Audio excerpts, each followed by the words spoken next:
have a family reunion, a good old-fashioned outdoor barbecue.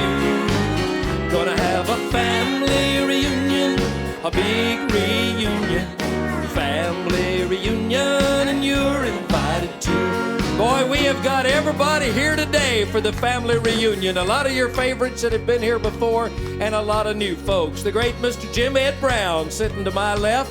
Behind him, the son of the legendary Conway Twitty, Michael Twitty.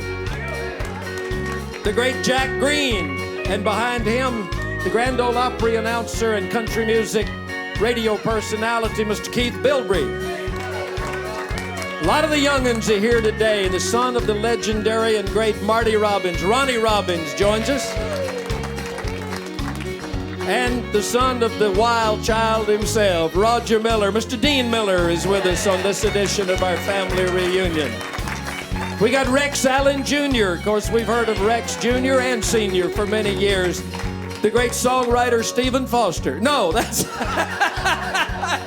that's Merle Kilgore back on the back. Great to have Merle back with us again. Miss Jeannie Pruitt from the Grand Ole Opry.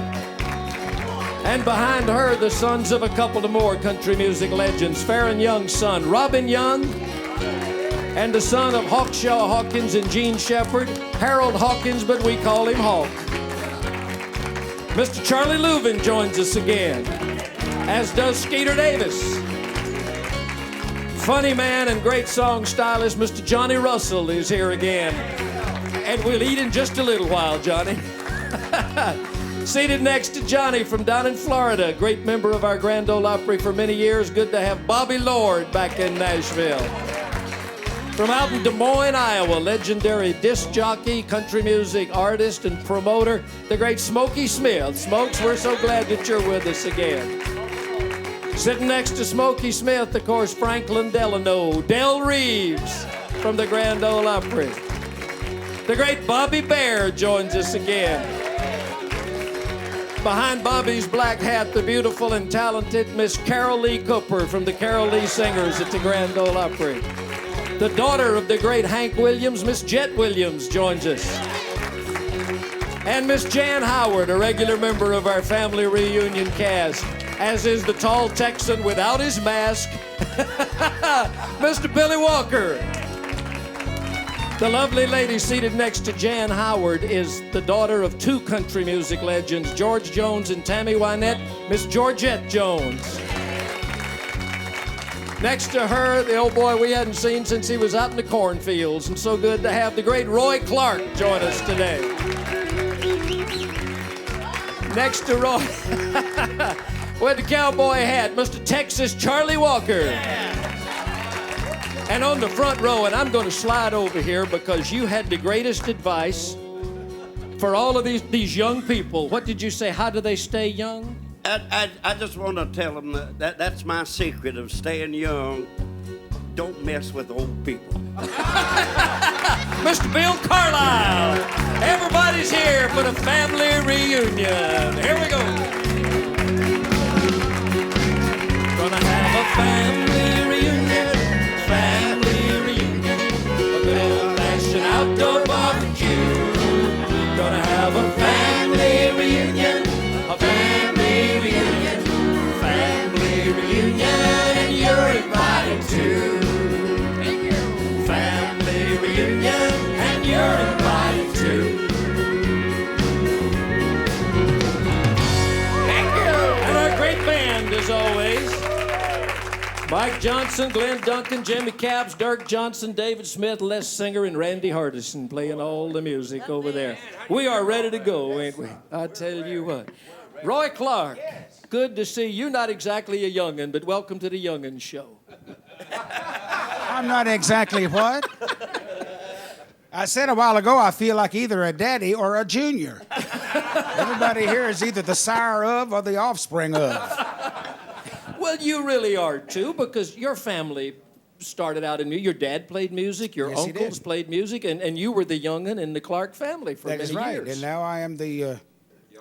what do they call it? How long have you been on the road? Well, me, ever since they come out with it.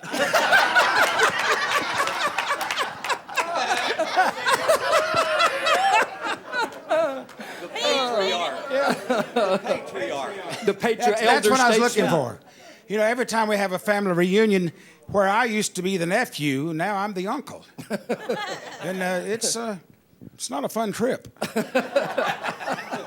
Are any of your relatives, I know you brought them to the Opry sometimes. They used to appear on Hee Haw. Are any of them still alive and playing? Or? We got one left, my Uncle Dudley, the mandolin player. And my dad and my Uncle Paul, they both passed away a couple of years ago now. We've talked a lot on these shows about family harmony, about growing up around families that sing. A lot of people grew up in large families, and they said that music was really kind of at the core of the family. Was it that way around your house? Everybody sang? Well, yeah, and when we go home, I say home, back to the old home place, my dad and my uncles would always get together on the front porch and start playing music. And I don't know how many of the rest of you here, when I think of music, music has an aroma to it. And the aroma that I remember is the musty smell of the inside of a mandolin or a fiddle or a guitar. Has a definite smell, and I guess I was at the age where I was just level with the F-hole. You know? So, really. and I remembered that when I heard music, I always had this definite smell about it that is still nostalgic to me. You go around sticking your nose in a lot of guitars and mandolins? That's how I evaluate. That's it.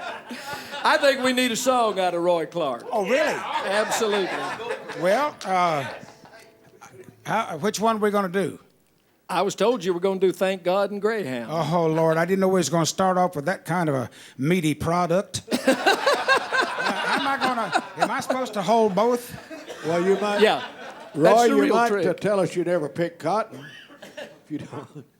Who was that? I Charlie never picked Ulu. cotton. Oh, Charlie. Well, I lied about that. I did. The first time I went through Texas, I was playing with Wanda Jackson. And I went through Plainview, Texas. You know what? Where that is? Well, you know who is from there and talks about it. Jimmy Dean is. Jimmy Dean. Well, just as we got on the outskirts of town, there was a cotton field. And I told Tom Jackson, Wanda's father, I said, stop the car. And he stopped the car, and I jumped out, and he said, what are you doing? I walked over, and I picked a bowl of cotton off and threw it on the ground and got back in the car. And I said, from now on, if anybody ever asks me, have I ever picked cotton, I can say, yeah, I did. Once. This is perhaps, of all the great Bill Anderson songs that I've recorded, this one, Bill didn't write this one, but it's the meatiest of all. I've made a small fortune, and you've squandered it all. You've shamed me till I feel about 1 inch tall. But I thought I loved you, and I hoped you would change. So I gritted my teeth and didn't complain. Now you come to me with a simple goodbye. You tell me you're leaving, but you won't tell me why. We're here at the station, and you're getting on, and all I can think of is, thank God in Greyhound you're gone. Thank God in Greyhound you're gone. And that load on my mind got lighter when you got on. That shiny old bus is a beautiful sight, with the black smoke rolling up around the tail lights. It may sound kind of cruel, but I've been silent too long. Thank God in Greyhound you're gone. One more time. Thank God in Greyhound you're gone. I didn't know how much longer I could go on, watching you take the respect out of me, watching you make a total wreck out of me. That big diesel motor is a playing my song. Thank God in Greyhound you're gone. Thank God and Greyhound. The old lady, mean old Slim Whitman, huh? You're gone.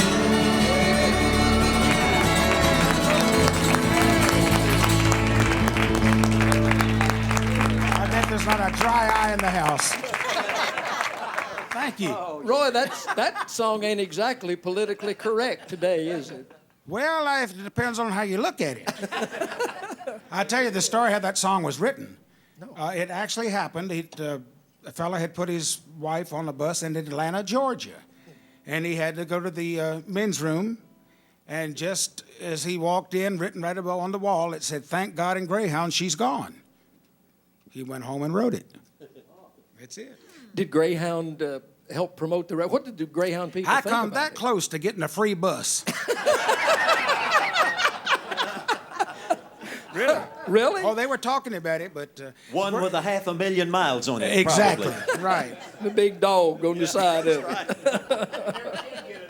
it. Notice you never can get that old, when you used to buy those No. buses, you I can't take get them it off. It's all stenciled on the side. It's still going down the highway with a Greyhound on the bus. Yeah. I remember so well a backstage story. You know, we've got a lot of kids of famous people here. There's also some parents of famous people who love to brag on their kids. I've never had a publicist, but I understand my daddy does a pretty good job when he's out around, and you know that my boy's on the Grand Ole Opry. But I happened to be backstage one night, and Roy's daddy was there, and Mr. Ed White, father of the Whites, was there, and I introduced the two of them. And then there was this brag fest about going, "Oh, my kid's here, my kid's here." But it was so obvious how proud your father was of you, and of course Mr. White was so proud of the Whites. And sometimes I think we're proud of our folks, but our folks are also proud of us. And that was a golden moment, Roy, to see your dad meet Mr. Ed White, and two fathers of musical dynasties get together there. You know, I'll never forget when I first started playing music on my own, got away from playing just with the family, and I started doing local radio and local television around D.C., and I was doing pretty good on a local basis, but my dad never said anything. In fact, he never encouraged me or discouraged me to play music. He just let me go on my own time. And finally, after I had been in it a couple of years and I thought I was doing pretty good around Washington, I said to my mother one day, I said, "Does Daddy ever say anything to you about what he thinks, about how I'm doing?" And she looked at me just as strange, and she said, "Are you kidding? He tells everybody. He stops people he don't even know and tells them what you're doing." But that's the way he was. He told everyone else, but he just didn't want me to get too biggity. Yeah. He was very proud of you that night. He and Ed White it went on for 30 minutes bragging about your kids, you know? That's interesting. I wonder the people we've got in this room whose parents are country music legends. Michael tweeted, did Conway want you to sing? Did he want you to go into the music business? Not really at first. He wanted me to go to college, and I had a band all through high school, and you know, he knew I had the love for it, but he didn't push me away from it, but he certainly didn't lead me into it either. I guess, like Mr. Clark said, he kind of let me make my own choices, and once I had 100% decided this is definitely what I want to do with my life, he was my biggest supporter. He was behind me 100% and helped me any way he could. But he laid it all out there, every word he told me. You know, I'll never forget, I was 18 years old when I moved to Nashville. Made my professional debut at the old DJ convention, remember they used to have back in those days. And he had a long talk with me. He said, "No, son, you know, don't think this is going to be easy. There's a lot of hard work, and there's a lot of hard miles. A lot of people think the music business is just all glitter and shine. There's a lot of hard miles, and the fact that you're my son, it might help you in a few ways, but it's going to hinder you in a lot of ways too." And he laid it out there in about an hour and a half talking, and just about every word he told me has come true. So Ronnie Robbins is smiling. How about Marty? Did he push you, encourage you, discourage you? I think everything that Michael just said, I can pretty well echo, because you know, Michael and we've worked a lot of shows together through the years, and Daddy was a lot of them, several we have not been paid for. ain't that the truth? It's hard to get paid when there's no one in the audience, but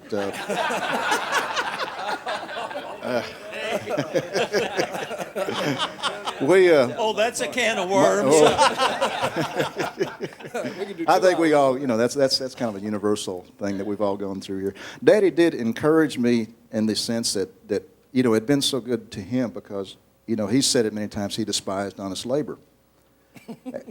And the music business was the best thing that ever happened to him. And he encouraged me. I was playing, and I love music. I mean, I grew up from when we moved here in 1950, I guess he joined the Opry in January of 1953. We moved here sometime that winter.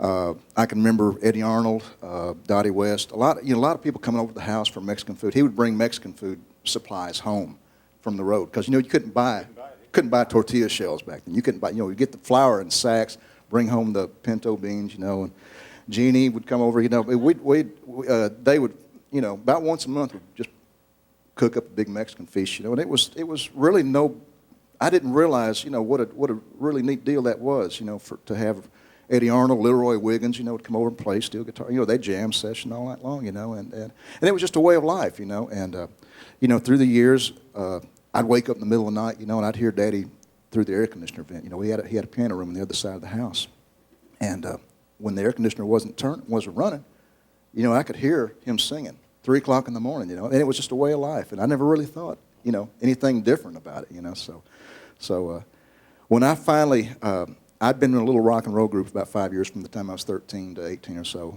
and I played keyboard and rhythm guitar very badly, and you've heard me play. Makes a nice yeah, it does. It's a good place to hang my belt, I was working with a little group, and we were making. There was 5 pieces, and we were making about $200 a night, which for a non-union gig that's pretty good, So, but we were playing. We were playing a lot of Sam and Dave, Wilson Pickett, the old stuff that they're calling country now, and. That's a can of worms. Hey, Ronnie. No, let me finish. I know where you're going. No, we got all day. You'll get your turn.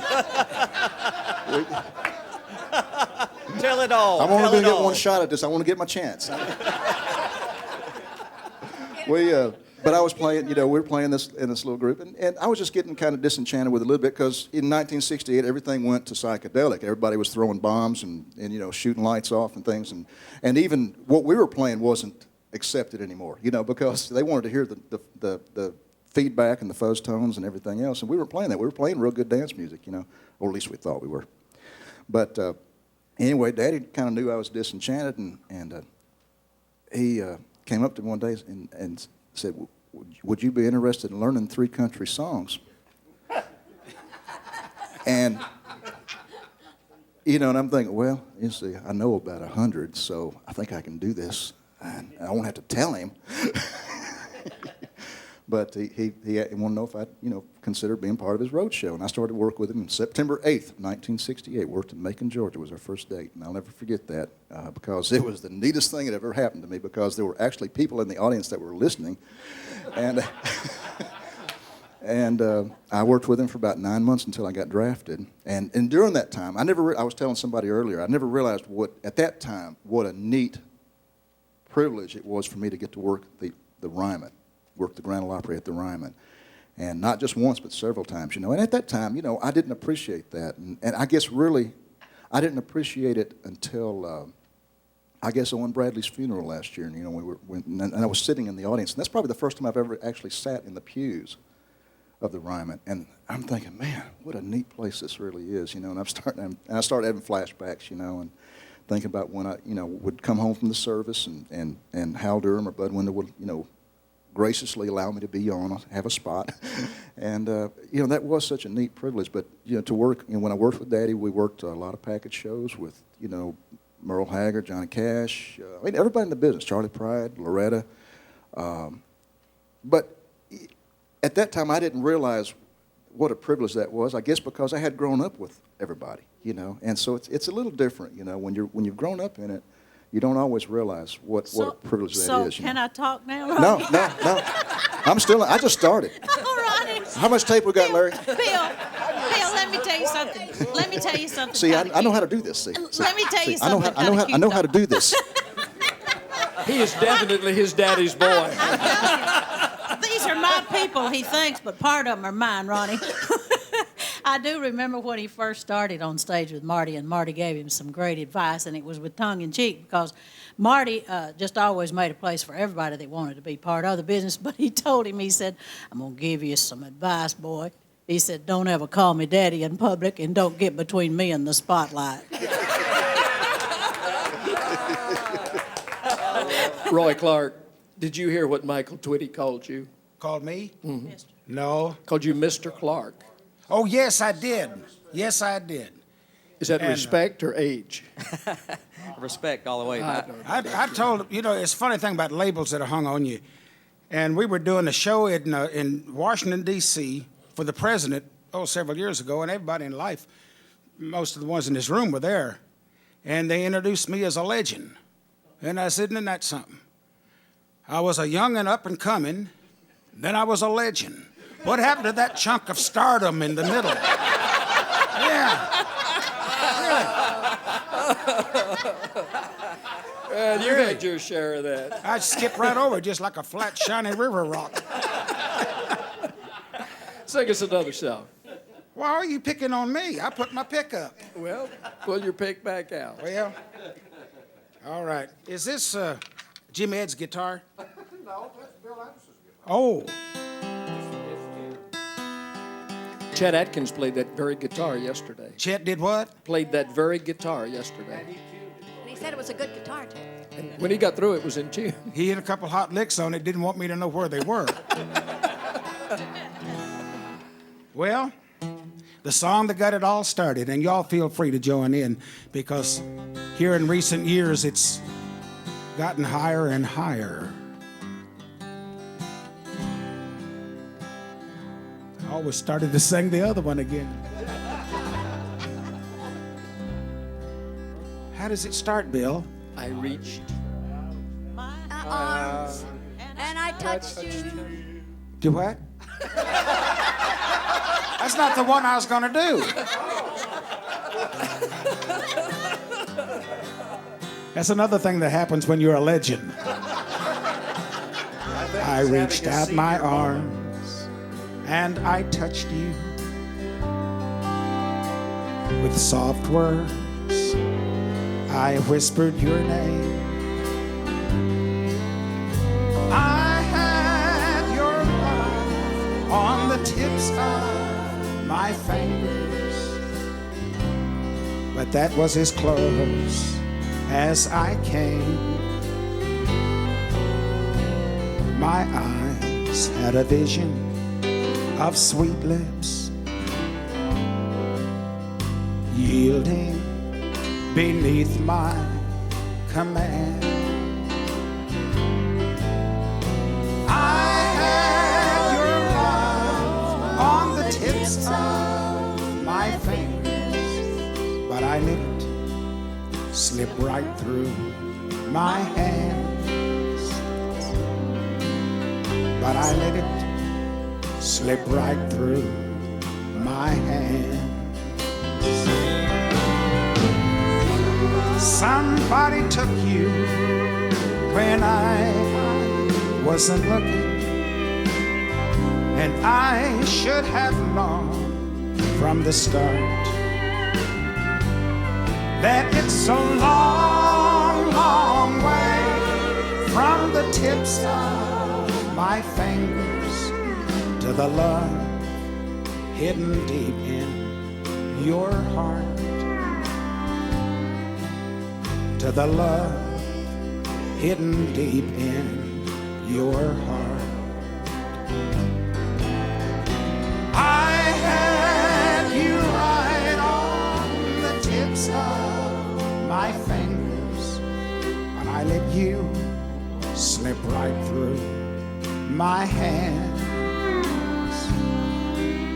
Yes, I let you slip right through my hand. Oh, yeah.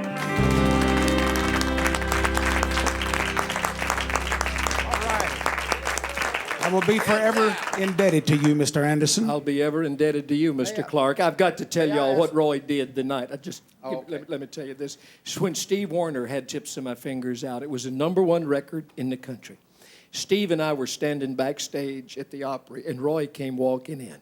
He never looked at us. He never acknowledged that we were standing there. He walked right past us, and when he got right where we could hear him, he said, "I've put it back in the act." Yeah, I was forced to. Yeah. You hadn't been doing it for a while. That song has been how would you like to write a song that's been a hit? I mean, 5 times? Well, that's what I was about to ask Bill. You know, Bill wrote the song, and who was the first one to record it? I was. And then Roy, and then Eddie Arnold, then Gene Shepard, and then Steve. Those are the hits. Yeah. And on my last album, if I can just thank Roy a minute, we got everybody together, and we all did it. And that was such a thrill. Thank you for being a part of that. Bless your heart. Thank you for asking. That's a powerful company there. Yes. Yeah. Joe Allison brought me that song, and I want to say that Joe, as I talked to him last night, he's doing great. He just was not quite up to joining us here today.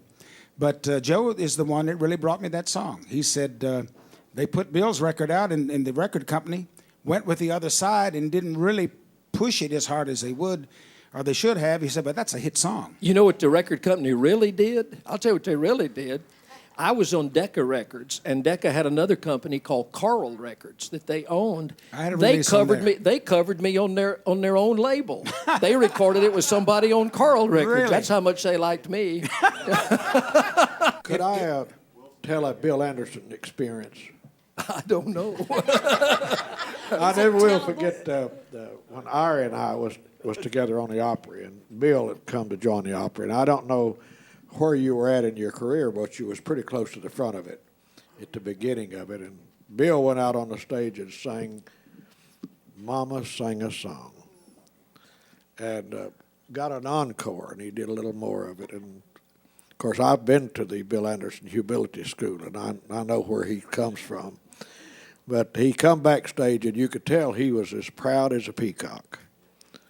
And as he passed Ari and I, he said, Mama sang a song. Ari said, well, she must not have been too hot. She never was on the Opry. You remember that, don't you? Well, Bill didn't know where to fix a tight fist or just exactly how to handle it, so he just smiled and walked away. I tell you But what. you should have used your fist, Bill. That was cruel. No. I'm getting ready, as we are doing this show, I'm getting ready to go to Australia for about 3 weeks. And I was telling Dean Miller over here a while ago, on the way out here today, I thought of something that his dad said. Of course, we can sit here all day, and I hope we will, and tell a lot of Roger Miller stories. Roger called me on the telephone one time, and he said, hey, I want to ask you something. I said, what? He said, how in the hell do you throw away a boomerang?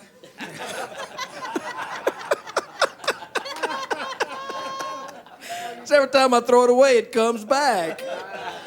Your dad that was just his mind. That was just the way his mind Oh, worked. yeah. I love that story about, they asked him how he got started in the business, and he said, I took a piece of string and wound it around my belly button and went, woo, that's how I got started.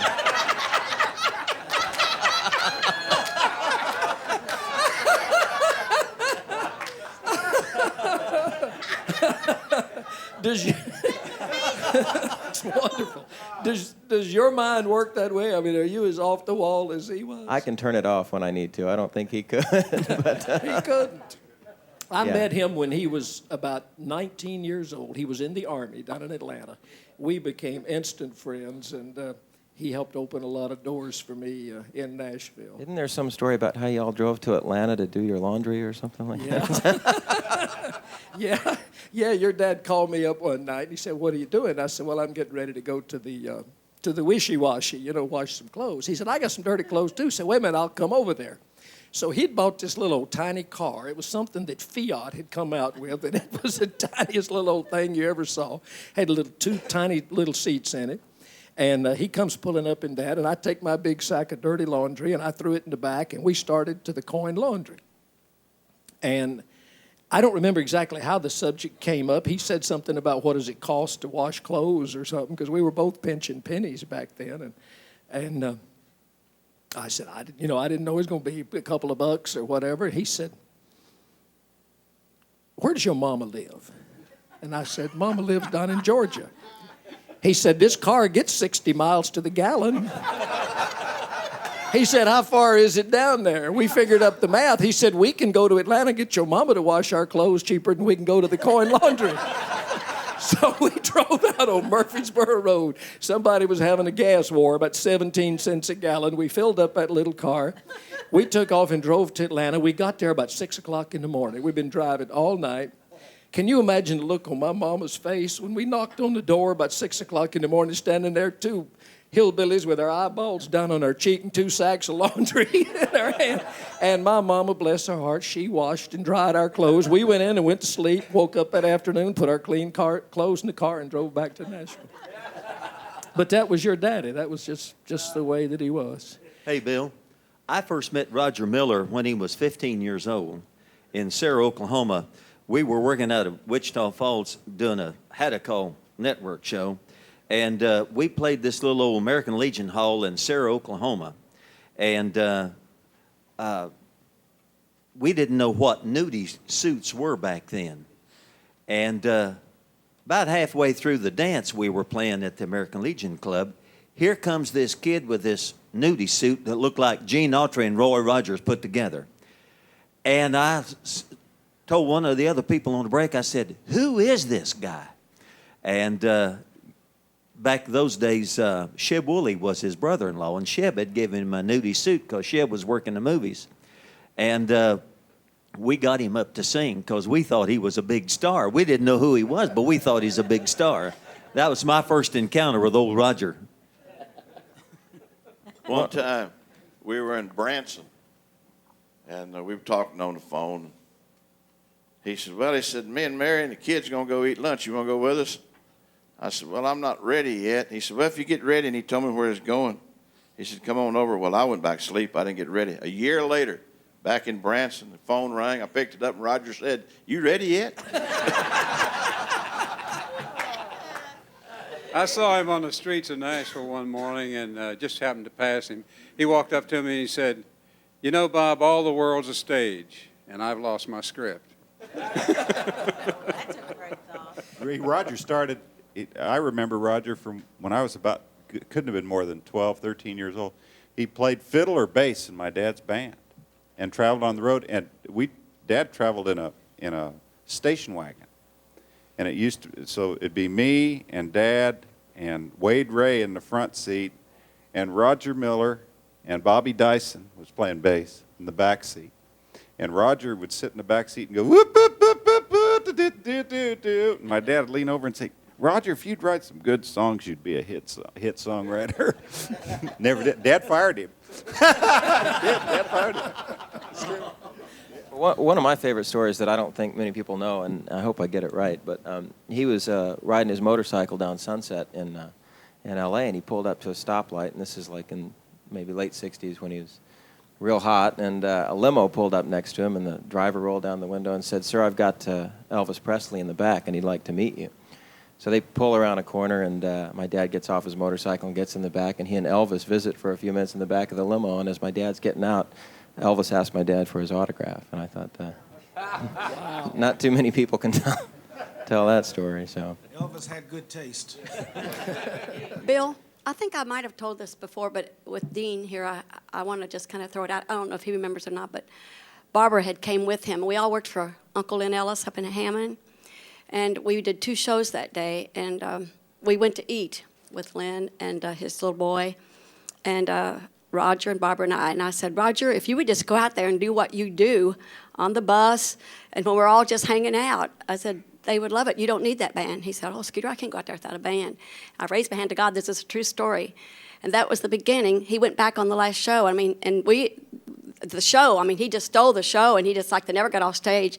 And Barbara called me later and thanked me for that, because that was really the beginning of when he just really kind of bloomed and just doing it with just the guitar and everything, you know. But I got to be in on that, and I always felt a little bit of pride in here.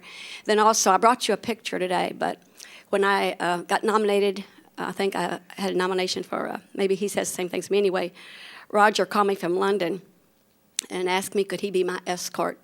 And he knew that I had been recently divorced from Ralph, and he was one of the few that really wasn't intimidated by Ralph at the time. And so he called me, and I said, oh, no. And he said, yeah, I'm going to come after you, and you're going to go, and you're going to have an escort. It's going to be me. So I remember everybody got all excited trying to make a big deal out of that, but I knew it was Roger, just a heart-to-heart thing that he did for me. And I brought the picture of us sitting at the Grammys for you today, 8x10 glossy, as they say. But someone took it, was kind enough to give it to me. And I always appreciated that, too, that he, at a very sad and lonely time in my life, he would call me and cheer me up from all over, and I really appreciated that so much. And I don't know if you know that or not, but a lot of people do, my family especially. And seeing you today and seeing that face, I mean, it's just wonderful. Right, and just we look seeing like you. we look like before and after pictures. I Yeah, think. yeah. It's great. Just seeing you is great. I got a classic story about Roger Miller. Lauren Green, I was writing for Lauren Green's publishing company, and he had a big hit record with 5-card stud. And Debbie Reynolds had this Scopatone music jukebox. Actually, it was one of the first musical videos. So Lauren couldn't do it because of contractual problems. So I said, we'll get Merle Kilgore to do it.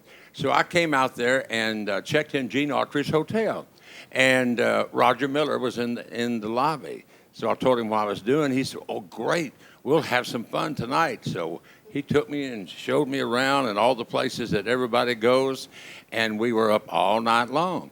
So he said, 6:30, everybody's going down for breakfast. Quick.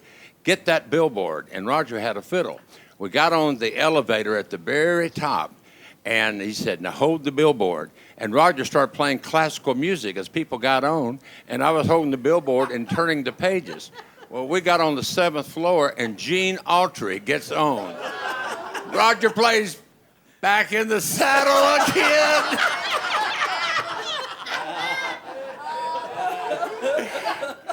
Gene never cracked a smile or acknowledged anything till we got down to the bottom floor and he said, y'all want some breakfast?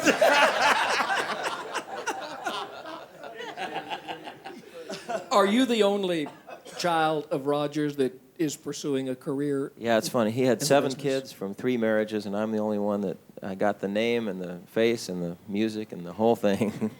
Nobody else plays music in the family. Did he encourage you to do this? He did. Well, I related to what Roy said. He didn't encourage or discourage me, but he used to say that it's a hard business, and if I wanted to really do this, then I had to really want to do it on my own, and I had to make my way for myself. So in a way, I'm sure it was hard for him to let me kind of have my own way, but in the long run, it's been the best thing for me and kind of made me who I am. Of course, he was known so much as a writer. You're writing too, right? I'm writing too. I had an album out last year. I'm proud to say my album was on the New York Times Top 10 Albums of the Year list, and it was the only country album on the list, so I'm proud to do that for country music. That's terrific. Yeah. You still do your impersonation of Buck Owens? You know, I did a TV special, and they sprung that little clip on me of me 8 years From old The doing Tonight my Show. Buck Owens impersonation, and man. No, I don't do it. I see, okay. You know, Dean, I was doing a movie in Flagstaff, Arizona, back in '64, and Roger called and he said, "Hey, Bear, I want to come see you, hang out with you." So he did. He came early in the morning, been up all night, and I met him. Had somebody meet him at the airport and brought him over, and he'd been in Hollywood and he'd been working on a song. And he had it written out on, you know how they used to take these, put cardboards in shirts. When you get your shirt clean, stick down the back. Well, he had a song written on the shirt, and so he was singing it for me, and then he left. He left in the middle of the night. Didn't stay too long for some reason. He just disappeared, and I wound up with this cardboard with the song written on it, and it was "Dang Me," and I've had it.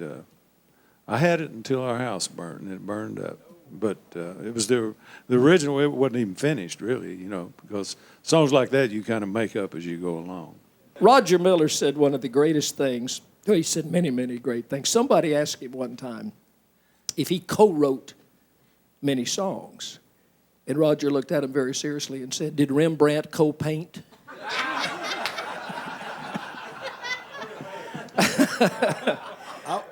I want to mention one thing. Of course, everybody knows that Roger had one of the quickest minds in the business. But we had the pleasure of touring quite a bit with Roger, and we went by the Yellowstone National Park. Everybody except Roger had a camera, and Roger just standing on the highest rock he could find, just looking at the scenery. And everybody would say, "Oh, look at this, oh, look at this."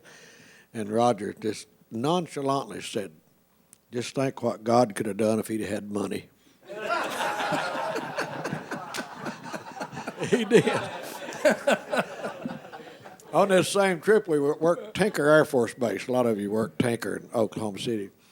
And it was Ray Price and Roger Miller and myself and 2 or 3 other acts. And the NCOIC wanted to have the show outside, outside of the club. And they got everything set up, and then it began to rain. And they had to move everything back inside.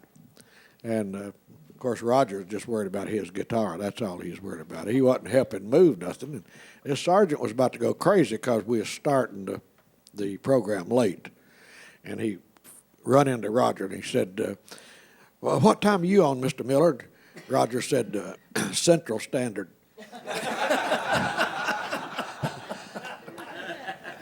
I considered myself very lucky to be able to co-write with the Rembrandt of country music one time in the back seat of a Rambler station wagon between Nashville and San Antonio. Roger and I wrote this little song together, and y'all helped me.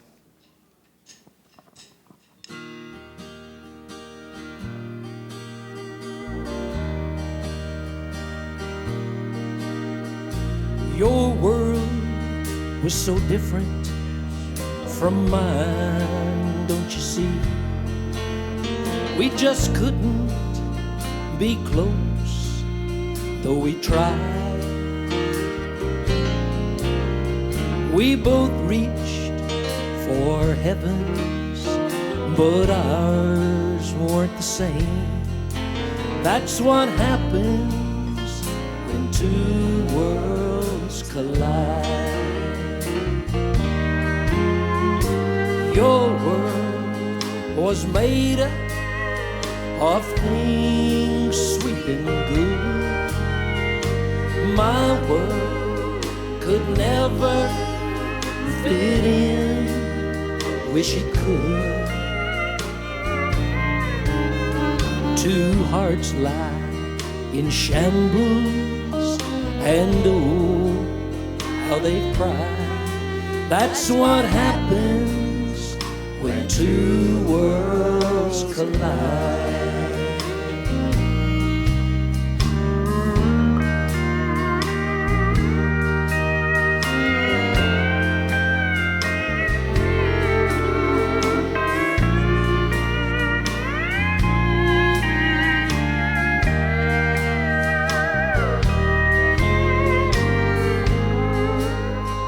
Was made up of things sweet and good. My world could never fit in, wish it could. 2 hearts lie in shambles, and oh, how they've cried. That's what happens when 2 worlds collide. That's what happens when 2 worlds collide.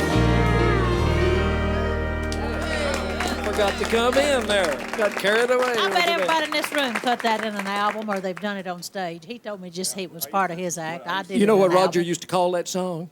He'd call it Clyde. Clyde. Yeah. Clyde. That's what happens when 2 worlds collide. Yeah. Dean, you do us a song. When I was a little boy, my dad wrote a song for me. It was kind of a Christmas present, and I'll do a little bit of it here. It's called Old Toy Trains.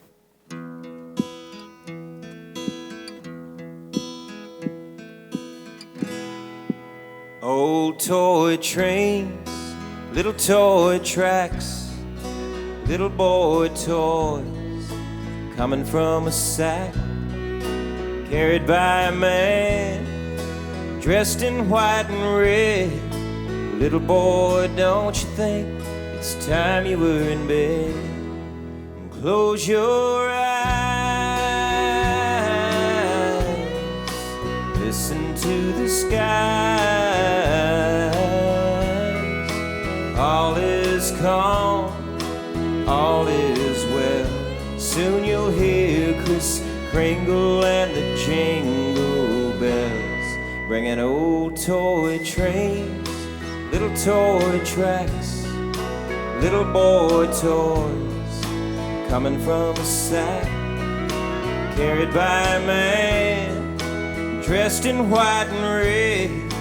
Little boy, don't you think it's time you were in bed? And then when I was a little bit older, I wrote a song for my dad, and it goes like this.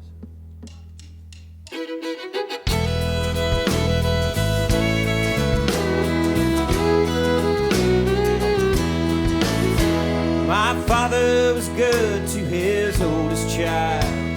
He taught me to see through his eyes, how to look to the future, how to learn from the past, how there's always some truth in life. When I was a boy, I stood in his shadow, turning my back to his words. But by the time I was older and becoming a man, I was amazed at how much he had learned. I'm always running, and I'm always walking, but I never end up alone. 'Cause the further I run, the closer I come to standing in my daddy's shadow.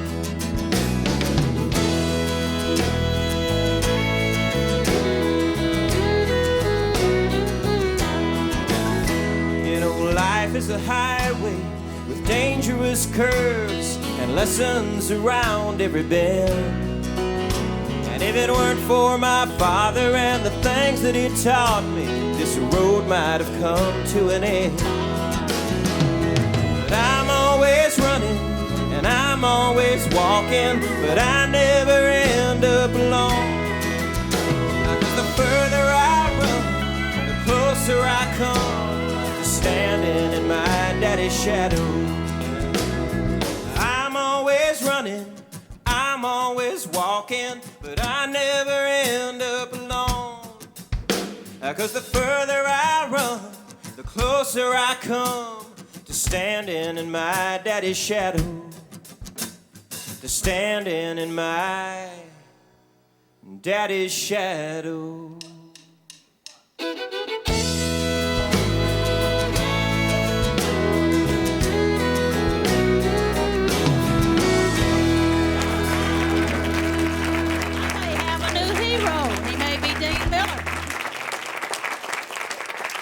That's great, Dean. That is absolutely wonderful. You got a lot of your dad, didn't you? Yep. Yeah. There was a line there that reminded me of something my dad said. You talk about you was amazed at how much he had learned. My dad told me one time, he said, "Son, you know, time we get old enough to realize just how smart our parents were, we got kids saying how dumb we are."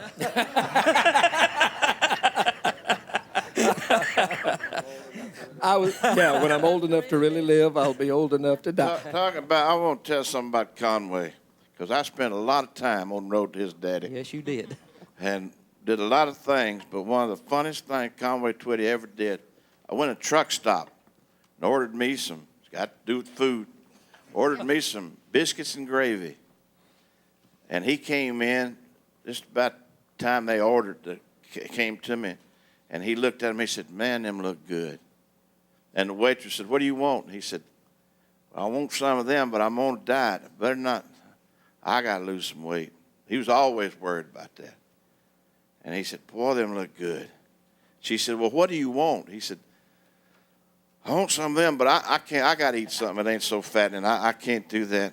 And finally, she just got aggravated with him. She said, "Well, just what do you want?" He said, "Bring me a banana split."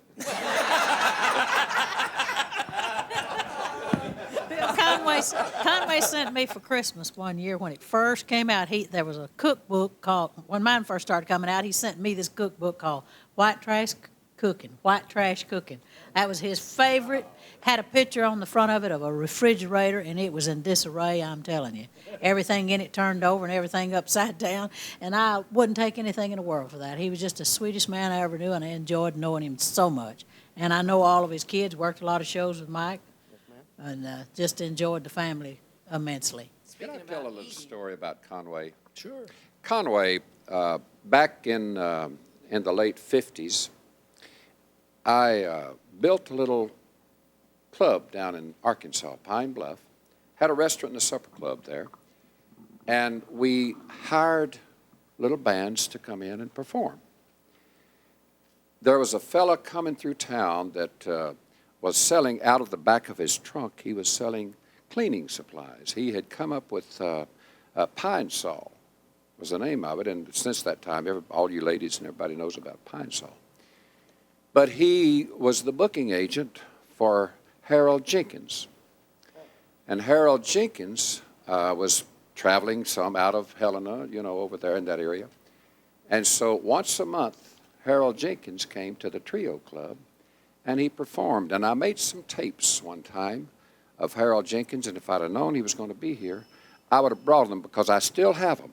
I threatened Conway. I said, Conway, if you ever get to the point where you don't know me, I will release them tapes. But I'll have to get those for his son, and I'm sure that he would, What kind of songs was he singing then? Was he singing rock and roll or kind? Well, he was kind of a rockabilly, I guess you could say, because he had big, Joe and Pork Chop, and it was quite a little group there. And then all of a sudden, Maxine and I had started recording, and we were doing some things. And we were on the road one time, and we were coming in. And I remember we were coming in from up Fort Smith, coming down through there. And all of a sudden, we were listening in on the radio, and we heard this song come on the radio. Had no idea. It was a new song. And we listened to it, and Maxine and I both said, boy, that voice sounds familiar. And it was Conway. He had just recorded that first monster record that he changed his name. Yes, changed his name. It wasn't Harold Jenkins then. But they didn't. They announced this, as Conway Twitty. Well, we didn't recognize that name. But that voice did sound a little familiar. But what a great, he, but I will say this for him. He filled up that club every time that he was there. People loved him because he did good rock music, and he did sing good. It's Only Make Believe is a song. Only Make Believe, yeah. That was the first record I ever bought. Really? First 45, yeah, 45. Well, you were pretty young. Well, you helped put taters on my plate. I appreciate that.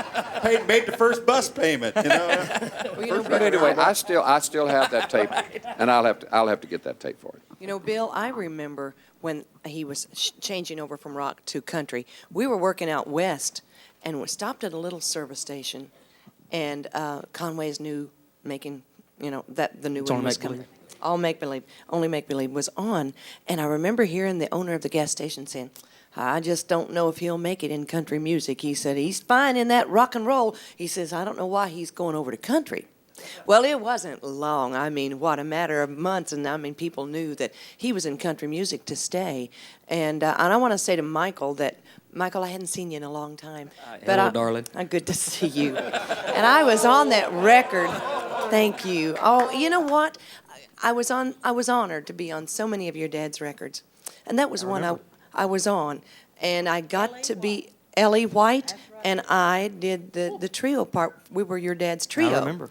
And then when I wasn't doing the trio part, he would say, Carol, go over there and sing with a Nashville sound. And that was, of course, the original Anita Kerr singers without Anita. And, of course, the girl that took her place was Jeanine Walker, and I would work with them. So that's why I was on that. But I remember we would work with Owen, and then we'd do some of it live and do some of it overdub.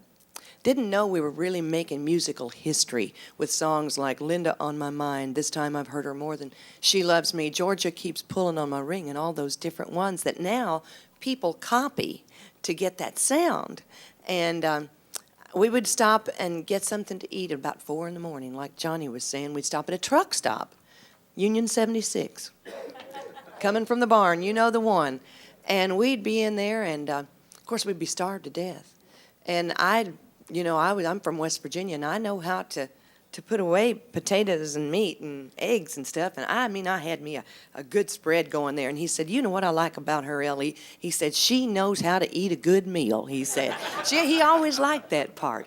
But it was He loved his groceries now. He loved did. to eat. He did. It was an honor. But you know, to work with him. whether Dad was singing rock and roll or he was, even when he was singing rock and roll, he had a country heart. I mean, his first love was always country music. The way Dad heard him say it many times, I started out in rock and roll and I worked my way up to country. Yes, I've heard him say that. He said, I just couldn't imagine back in those days, in the 50s, competing with my heroes, people like Webb Pierce, people that his heroes he grew up listening to on the Grand Ole Opry every Saturday night. I mean, my mama and papa would save up the batteries so it would be good and hot to listen to the Opry, you know. And these were his heroes, and he just couldn't imagine. It wouldn't even cross his mind to compete with people like that. So when he heard, you know, Elvis, he said, I believe I can do that now. And of course, he went through a lot of years and didn't. You know, a lot of hard years, and him and Big Joe and Pork Chop, all the guys traveling in the station wagon, pulling the trailer, and you know, I used to get one room with one bed, and they'd sleep crossways of the bed. You know, I remember when Pork Chop was thin. You remember when Chops was thin? I remember when Pork Chop was thin. Yeah. But Dad was up in Canada working, and he had just written the song "It's Only Make Believe" we were talking about a minute ago. And he said, now, I know this is a great song, and I'm going to put it out, and if it doesn't do anything, I'm going to quit the business and go home and get a real job, you know, be with my family. And so he did. He released it, and the song didn't do anything. And he got so discouraged, he actually quit the business and moved back home to Arkansas. And this true story. And Dad said about 2-3 months later, this DJ called him from Ohio, up in Columbus, Ohio. And man said, is your name Conway Twitty? And Dad said, well, it used to be. Why? I said, well, you got to come up here and do us a show, man. You got one of the hottest records in this town. Dad said, really, which one? You know, he'd released 7 or 8 records, and none of it had really done it. And the guy told him, that's Only Make Believe, and it's one of the hottest. And Dad said, really? And this was several months after he released it to show you how the business changed. Now they're up and gone in 6 weeks or whatever. But anyway, Dad said, well, you know, I've disbanded my group, and they're all spread out over God's creation. And, you know, we'd be rusty. We got back together. And Dad said, the guy said, look here, we're going to give you $2,000 cash. And Dad said, what time you want me there?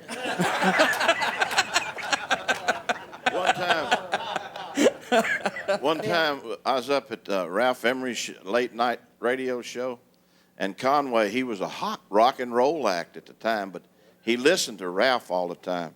And they came through town, and he came up there, and he told Ralph how much he loved country music, and he wrote country music. And Ralph said, well, sing some of it. He said, well, I don't have a guitar, but I had a guitar in my car. So I went down and got the guitar and came back up there, and he sang. And he told Ralph, he said, well, I've written this little song, this country song, and trying to get it recorded. It's called Walk Me to the Door. But Ray Price had the 1962, big I hit believe, on wasn't it, Johnny? Right? 62 or 63 right in there? Yeah. 62? This was probably about 60, 61. 61, okay. I was talking about when the song came out, about Yeah. 62. Yeah, Walk Me to the Door. So that shows you, here's a big rock and roll singer, you know, sold a lot of records in rock and roll, and he sits down and writes this great country song, Walk Me to the Door. So it proves here again, he might have been in rock and roll, but his heart was always with country music. He had the little trademark growl in his voice. Do you do that? Well, I can. Yeah, but I don't, you know, I never try to imitate. I mean, if my dad comes out in me, I'm certainly very proud of it, but I don't try to imitate him, never have. But, you know, every once in a while, you know, especially the ladies go around and say, do that thing your daddy did. Do it. And even, like that. That's it.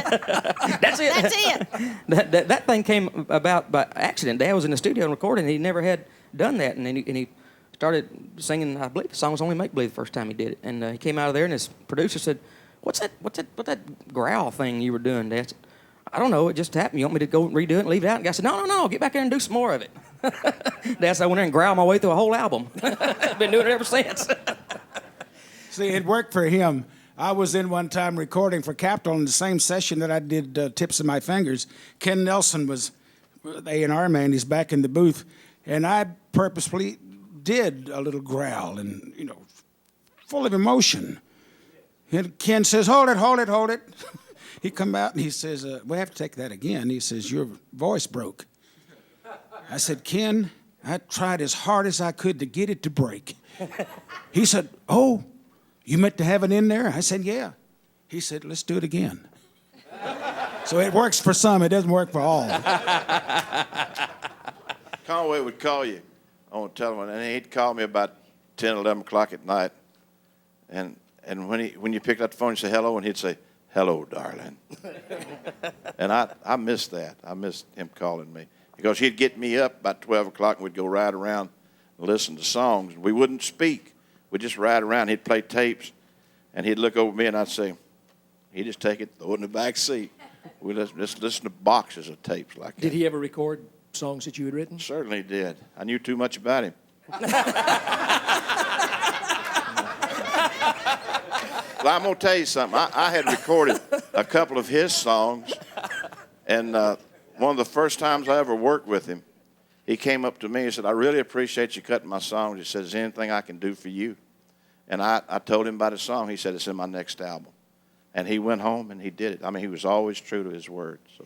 One of the greatest compliments that a songwriter could be paid was to have Conway Twitty record one of his songs, because Conway listened to more songs I mean, before he would cut an album, he'd listen to 2,000 or 3,000 songs just to get one album. Yes, sir, Yeah. sure would. Listen, I mean, that's what he loved it. I mean, he really did. Every time he'd leave, going on the road, he'd have a big old box full of tapes, songs that people had sent in or whatever, and he'd bounce down the road. He'd listen over and over and over. And he listened to songs for other people. Oh, yeah, definitely. I mean, he would hear a song and he'd think, boy, it's good for Cal Smith, or that's good for me, or just different people that were in. See, I was part of the company, and different people in the company, he would listen, he'd hear a song, and he'd say, "Hey, I found a song for you."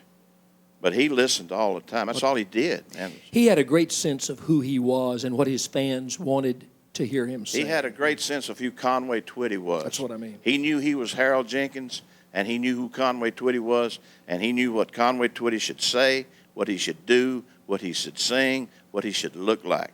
He knew exactly. Why, for years, did he not talk on the stage? Well, the way he put it, he said, I'm not that good, never have been that good at telling jokes, and I don't know if people like my jokes, but I'm pretty sure they like my music, so I'm just going to stick to singing. And Dad was always kind of on the shy side, and so for years and years and years, Big Joe Lewis, bass player, would introduce the songs, and of course Dad would step up the mic and sing, and he just felt like he let his music do the talking. But he finally, later in his career, relaxed more and talked to the audience, and I think they liked that. Dad would say every now and then you got to do something different, make a little change, give people something to talk about, and make them a little excited. Ooh, I can't believe. And when Dad started talking, it was like, it's unbelievable. People said, "God, he can talk. I can't believe it." We were somewhere one night, and it may have been Winston-Salem, but he had a record out, and the radio station wouldn't play it. And he got very upset about it. And he went through most of the show. Then it came time for that song, and he said, "I play this town every year. I've been here once a year for so many years, and you've never heard me talk." He said, "I'll tell you why. I never had nothing to say, but I got something to say right now." And he said, "The radio station that's promoting this show is not playing this new record." And so he did the song. He said, "And I want y'all to be able to decide whether this record should be played or not." And did the song, and the people went crazy because it was the first time they'd ever heard him talk. But he had something to say, and he was saying it. I can't remember what the song was. Let me tell you this. No, it was not one of the bigger records he had, but I can't remember what it was. But then after that, he went in the dressing room, and he was it just took a lot of emotion out of him to have to talk. When he had his agency downtown, and Jim ran the agency, Jimmy J? Yeah, Jimmy J. And I had recorded a song for Koala Records, Slow Hand. I had took it and put it country because the girls had it in the pop field. And it went about 33, 34, somewhere in that neighborhood in the charts. And I had the record with me down there, and Conway was there that day. And I said, "Conway, there's a song, you ought to cut this. I'm telling you." I said, "Please." I said, "Take it home, listen to it." Well, he said, "Thank you for it." He said, "Yours is in the charts." I said, "Yeah, but it ain't.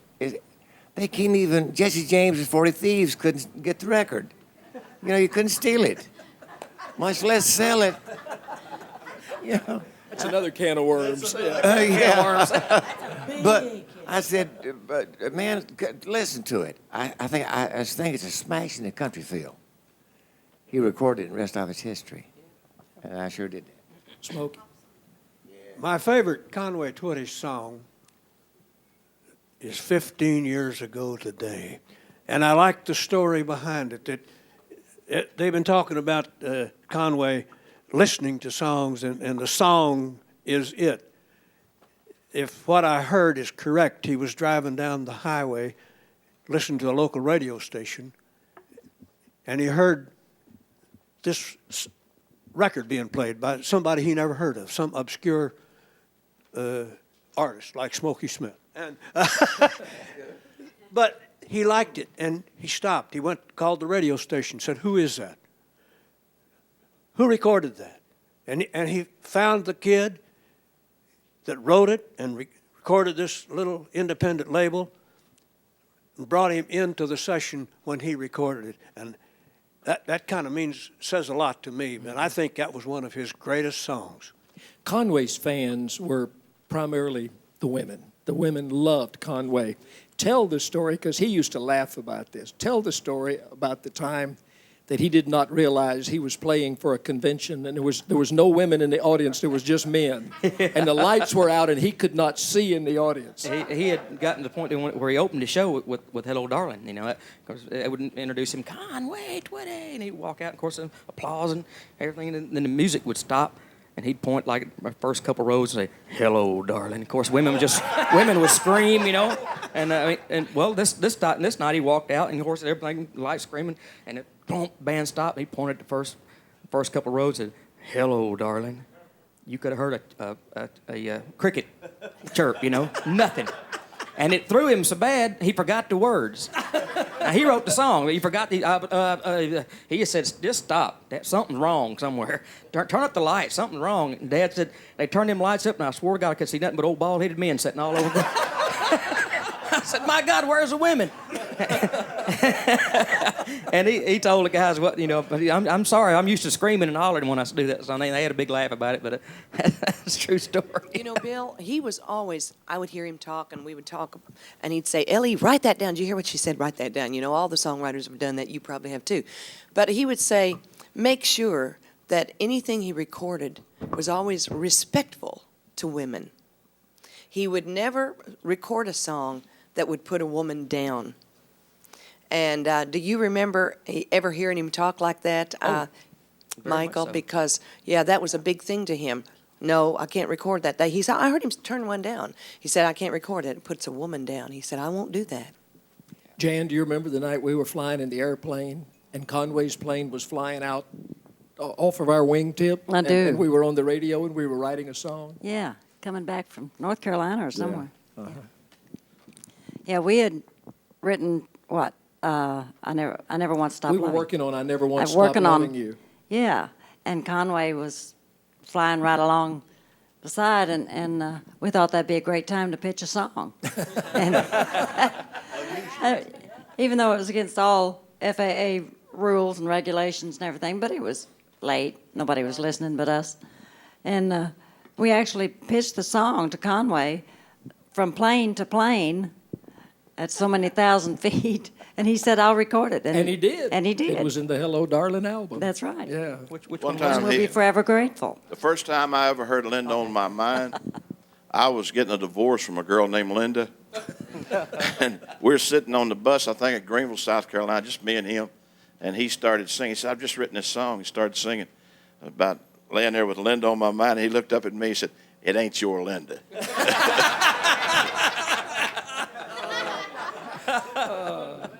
I think it The would be a first one. good time to have Michael Twitty sing, but since you haven't actually had a chance you hadn't rehearsed with the band yet, have you? Actually. We can do "Hello, Darling." If we can do it, let's do All it. right. See you there, Mike.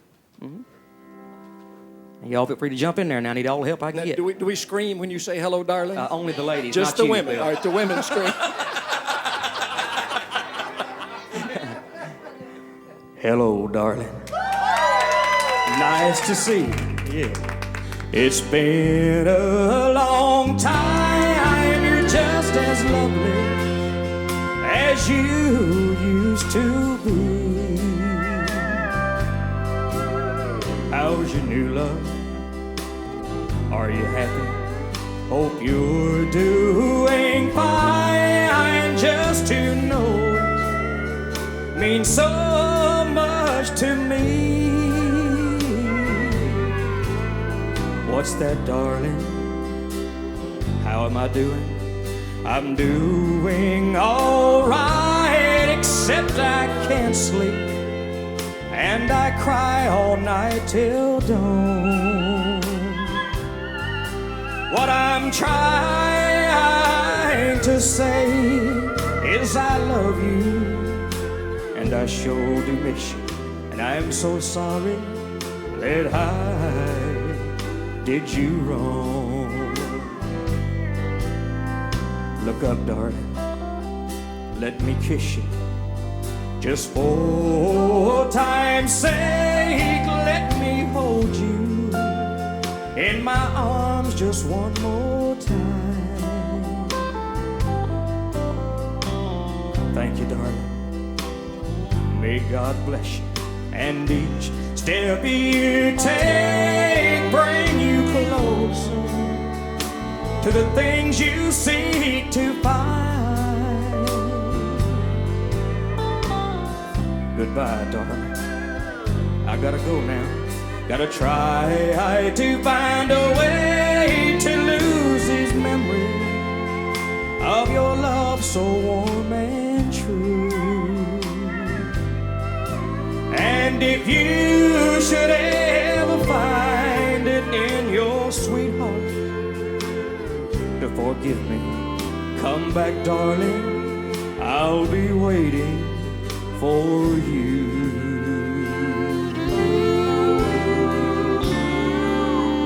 Think about it, darling.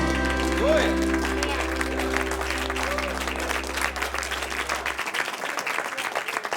I gotta tell you one more thing about that happened with Conway, and this was, I guess, probably happened all the time, but he didn't hear about it. But we were standing backstage, he and I were together. Like I say, for about 3 years, I was with him all the time. And we were standing backstage, and this guy came up to him and said, "Let me shake your hand." Conway said, "Well, sure." And he shook his hand. He said, "I just want you to know that you come to town once a year, and I always bring my wife to see you, and it's the best night of the year."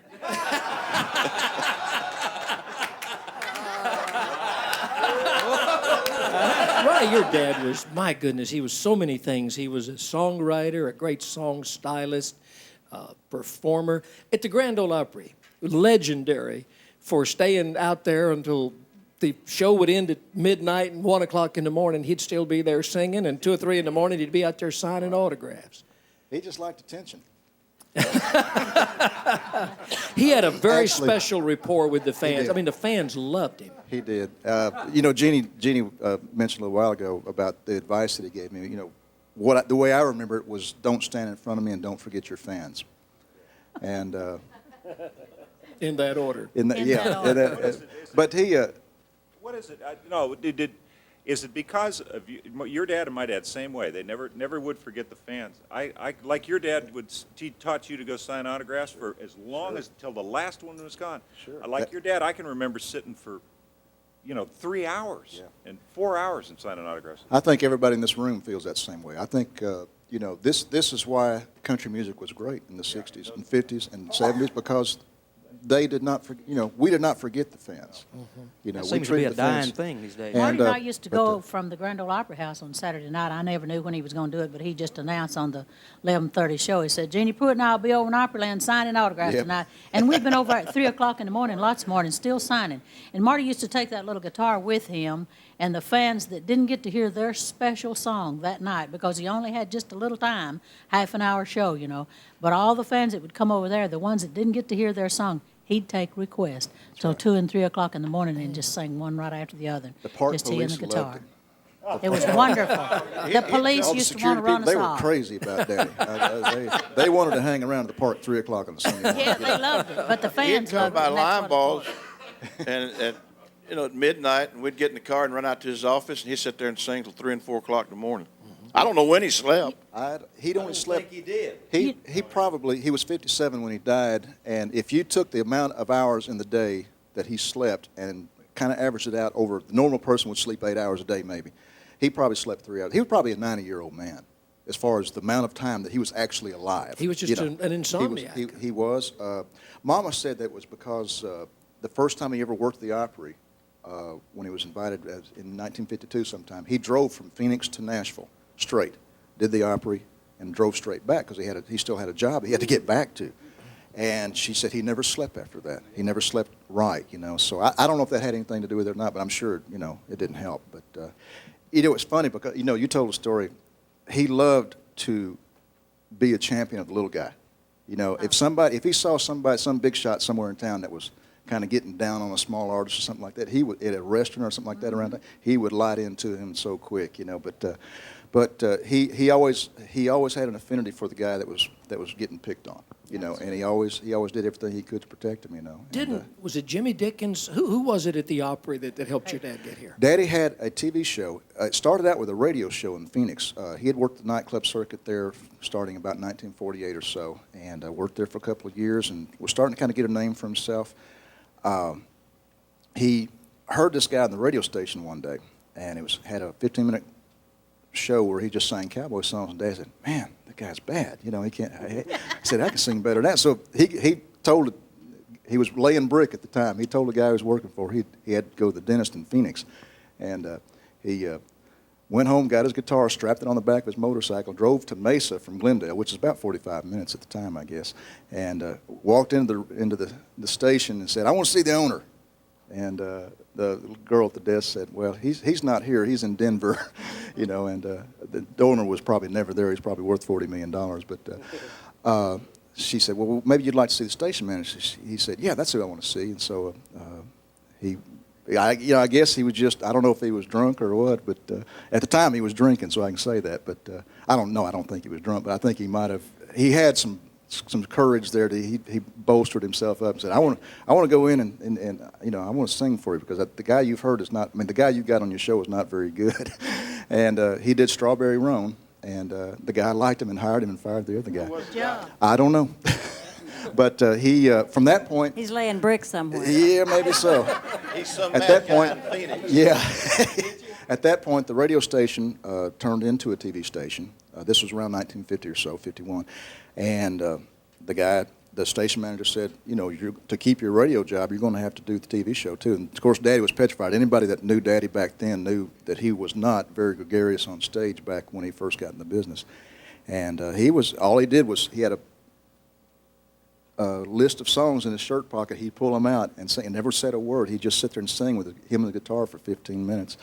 And one day, Jimmy Dickens was coming through town, and he was doing a show, Grand Ole Opry show, and he went on to the TV show to plug the show. And he heard Daddy singing and liked it and thought he sang pretty good.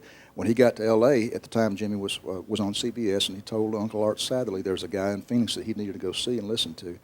And combination of that with the fact that the station owner, I forget exactly, Harry Stone was somehow involved with the station. Either he owned the station or was the manager, but he had been connected here with the Opry, through the years. He got him in touch with, or got Fred Rose to come out to listen to some of his songs, or sent some songs to him. Fred Rose signed him up to a writing contract with Acuff Rose. He got, and also got him the first guest spot on the Opry.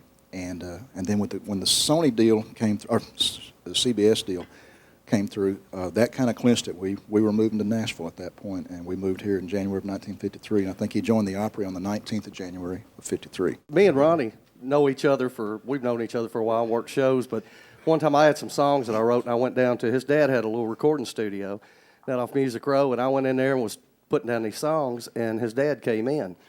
And he came in, and he was just covered in grease and dirt and just looked awful, and pulled this jacket off, and I went over and introduced myself, to him, and said, "I worked some shows with your son." And I said, "How'd you get off filthy?" And he said, "Well, I was out on the interstate, and these three elderly women were out there broke down." And he said, "I just hate to see somebody broke down on the side of the road, nobody helping them." He pulled over and got out and changed their tire for them. And I was sitting there, I said, "Man, that's fantastic. A big star like Marty Robbins would get out and change somebody's tire." And he said, "Well, I hated to see them stuck there, but," he said, "also at the races, I have pit guys that change my tires, and I kind of wanted to see if I could change one." And about that time, we both looked over at his jacket and looked at each other and said, "I think you need to stick to driving."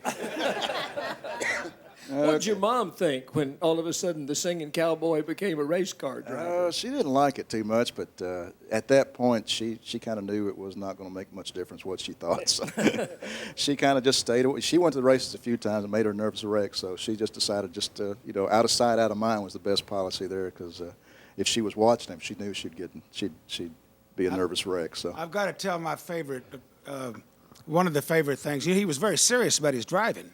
He wasn't out there for the fun of it, but the big guys let him run with them until he come in about second or third in a big race, and right after the race they had a meeting of the drivers.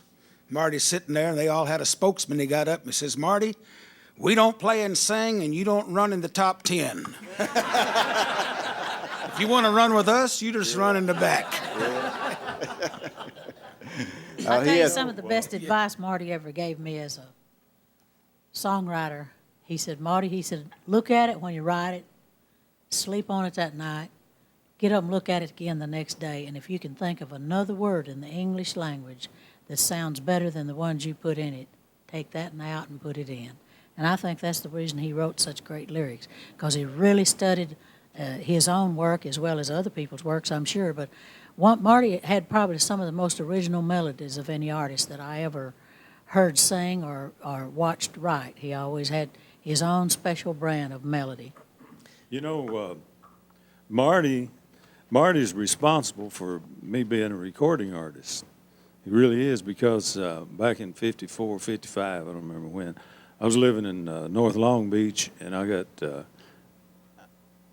hocked everything I had in the world. We got $35 and rented a studio in Long Beach called Garrison Studio, and I got Wynn Stewart's band with Ralph Mooney and Pete and all of them, and went in the studio, and I only had enough money for 1 hour studio time. And I did a demo on I Couldn't Keep From Crying, one of Marty's first records, because I was a huge Marty fan. And Speedy West took that demo to Ken Nelson at Capitol, and he signed me up. And you know, I never got to tell Marty that. Never did. Now, Marty Robbins, one time, my father had died in 1963, and I was about 3 months old, and Marty Robbins wrote a song, and it's called Two Little Boys. He wrote it about me and my brother. And ever since I've been 3 months old, I've been receiving BMI checks. So I want to thank Marty for that. Wow. Your mama Hawk. recorded that, right? Yes, she did. Yeah. Marty loved Hawkshaw. They were big buddies. I know that. Ronnie, what's your favorite Marty Robbins song?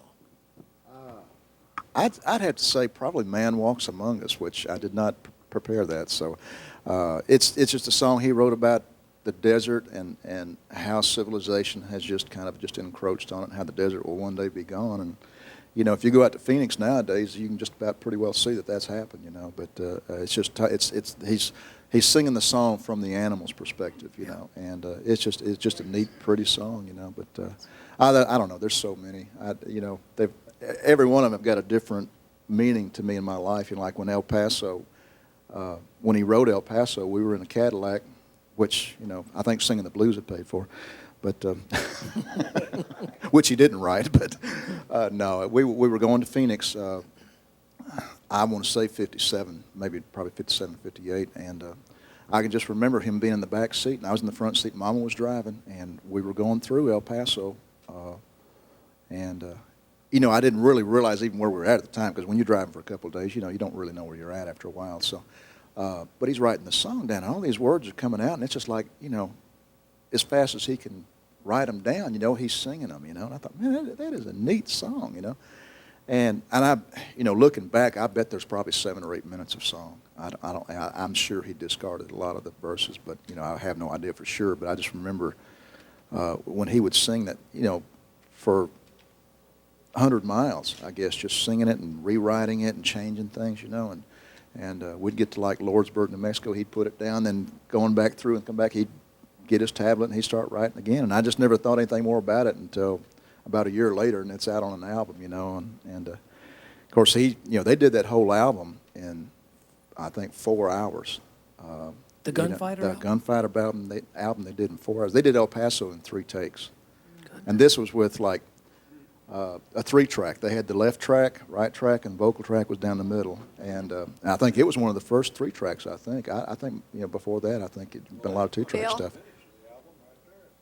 Also, Yeah. what I really loved about that at the time, that was around the time I think they made the rules. All the disc jockeys made the rules that if anybody, I'm sure you heard this too, and that the records could not be over a certain amount of time. Remember that? And that's why, I mean, we had to go down to where, like, Last Date didn't have an instrumental in it. So many of mine, we would just like sing them through and that was it. And I just always was just, yes, when Marty did El Paso, I was like, I thought that was for all the little guys too, like take that.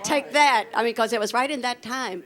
Well, the And, disc that became a jockeys good liked thing. it too because they'd play El Paso and go down the hall to the little Right, boys' room. it was great. Yeah. CBS actually did a cut-down version. They cut out a verse or 2 of it, and so many people complained about it that they started playing the album cut. Yeah, exactly. Yeah, and the thing about it is, what a lot of people never realized about this, and I'm sure Daddy would agree that the cowboy didn't get shot because he killed the guy. He got shot because he stole the horse. Absolutely. Absolutely. Boy, I thought that was going to go a lot better. Sing the song for us. Sing El Paso. We'll give it a try. I don't have any harmony here, so you got a bunch of harmony. See, that's what. See, I wanted. Did you see how that worked? That worked pretty well.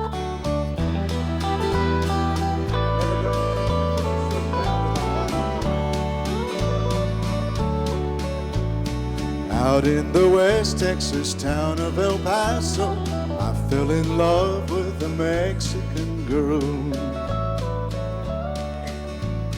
Nighttime would find me in Rose's cantina. Music would play and Felina would whirl. Blacker than night were the eyes of Felina, wicked and evil while casting a spell. My love was deep for this Mexican maiden. I was in love, but in vain I could tell. One night a wild young cowboy came in, wild as the West Texas wind.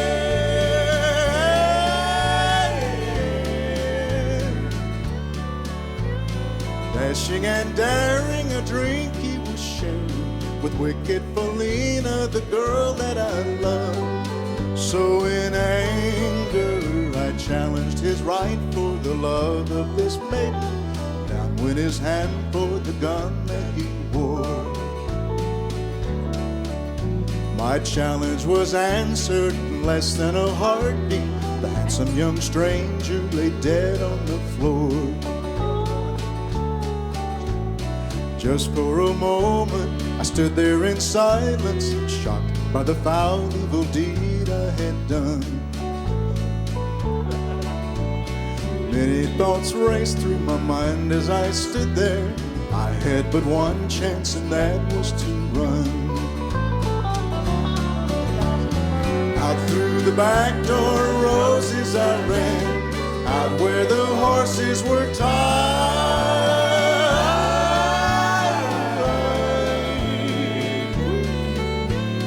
I caught a good one, it looked like it could run.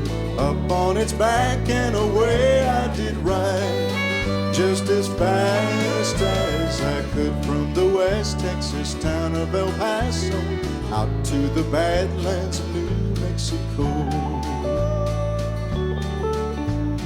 Back in El Paso my life would be worthless. Everything's gone in life, nothing is left. It's been so long since I've seen the young maiden. My love is stronger than my fear of death. I saddled up and away I did go, riding alone in the dark.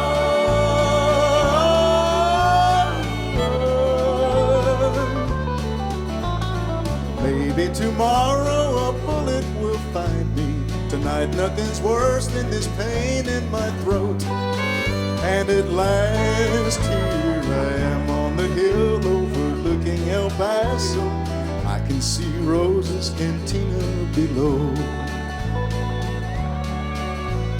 My love is strong and it pushes me onward. Down off the hill to Felina I go.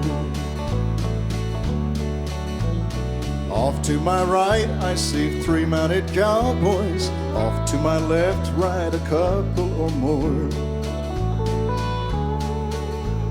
Shouting and shooting, I can't let them catch me. I have to make it to Rose's back door. Something is dreadfully wrong, for I feel the burning pain in my side.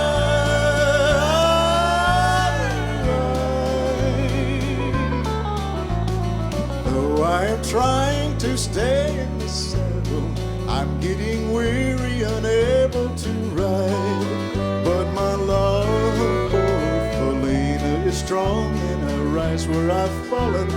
Though I am weary, I can't stop to rest.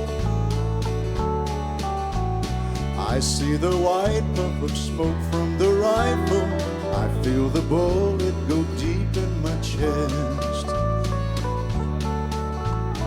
From out of nowhere, Felina has found me, kissing my cheek as she kneels by my side.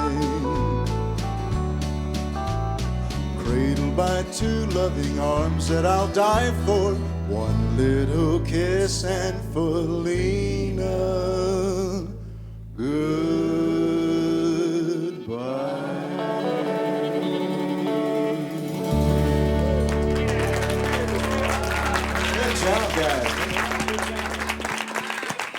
Ronnie. Is it time to eat now? No. Ronnie, I'm going to do Mr. Shelby in San Angelo. I'll tell you something. You talking about the people getting upset about them shortening that record down? I was at his office, and I don't know if he had just gotten it or what, but he played it and he listened to it, and it was the cut down version. And your daddy got mad about that too. He got real upset about that. I hate to have been there. Hey, I have a question. Who did the harmony with him on the record? Bobby Sykes. Bobby Sykes did the low harmony, and Jim Glazer did the high. Jim Glazer. Now, the Glazer brothers used to do it on the road show. Right. But now Jim was the only Glazer that actually was on the recording. He was 19 at the time. Because that was great. Oh, it was absolutely The wonderful. most wonderful thing about that record when it came out is that, you know, we used to all be country and Western artists. Remember, first we were hillbilly artists, and then we became country and Western artists, and now you're just country artists. But what El Paso did is it put Western music back in for a while. Because for the longest period of time, I used to go on the road with your dad, and you too.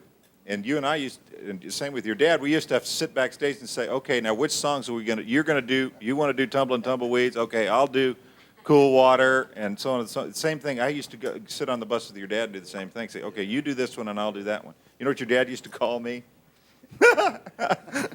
He used to call me a heavy metal cowboy singer. Excuse me, go ahead. I was going to say, Rex and Michael and Robin and I can tell some stories about some of the shows that we have been on through the years. Promoters in their genius. Back when we still looked like kids. Yeah. We got a lot of these shows that were billed as the Sons of Superstar Spectaculars. One of them that I can think of offhand was up at Bean Blossom. A lot of you may have gone up to Bean Blossom, Indiana. Mr. Birch Monroe was still, I guess, running. This particular day he was running. Now we weren't working where they had the festival. We were working the barn theater. I guess it was a theater. It was a barn, but it was, the bluegrass thing, would seat 15,000 people. The barn would seat about 300.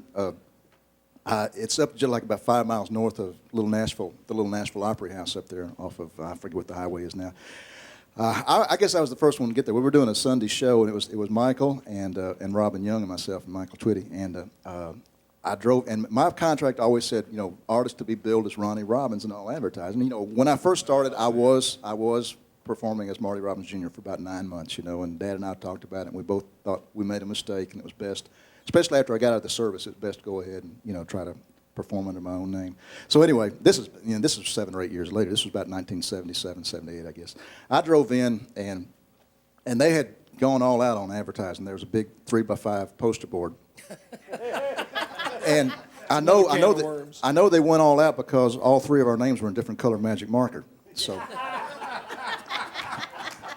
and it was coming today only. Marty Robbins Jr., Farron Young Jr., Conway Twitty Jr. So, now I know I've worked these guys enough to know that they weren't. They kind of had felt like we did at the time. I was a little bit older than them, so that I was a little bit of a mentor to them.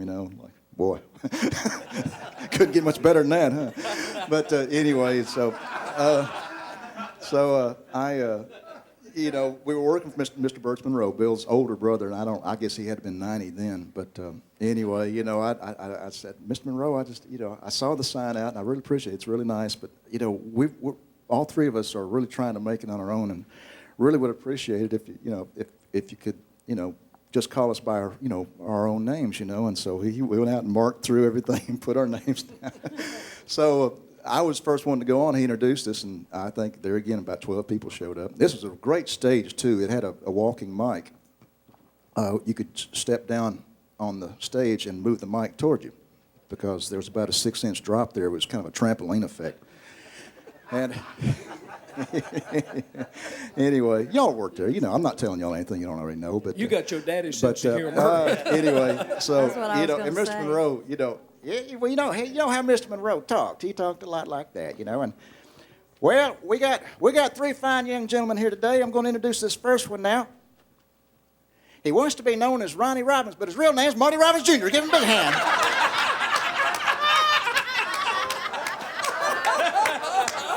Baby Lord. Michael and Robin had to hold me back. He was not a happy camper. Oh, boy. But we had a lot of fun. We worked out in West Yellowstone, Montana one time. And you were on that one? Yeah, see, Rex and I, we stayed an extra day. These guys left a day early, and they got paid in cash.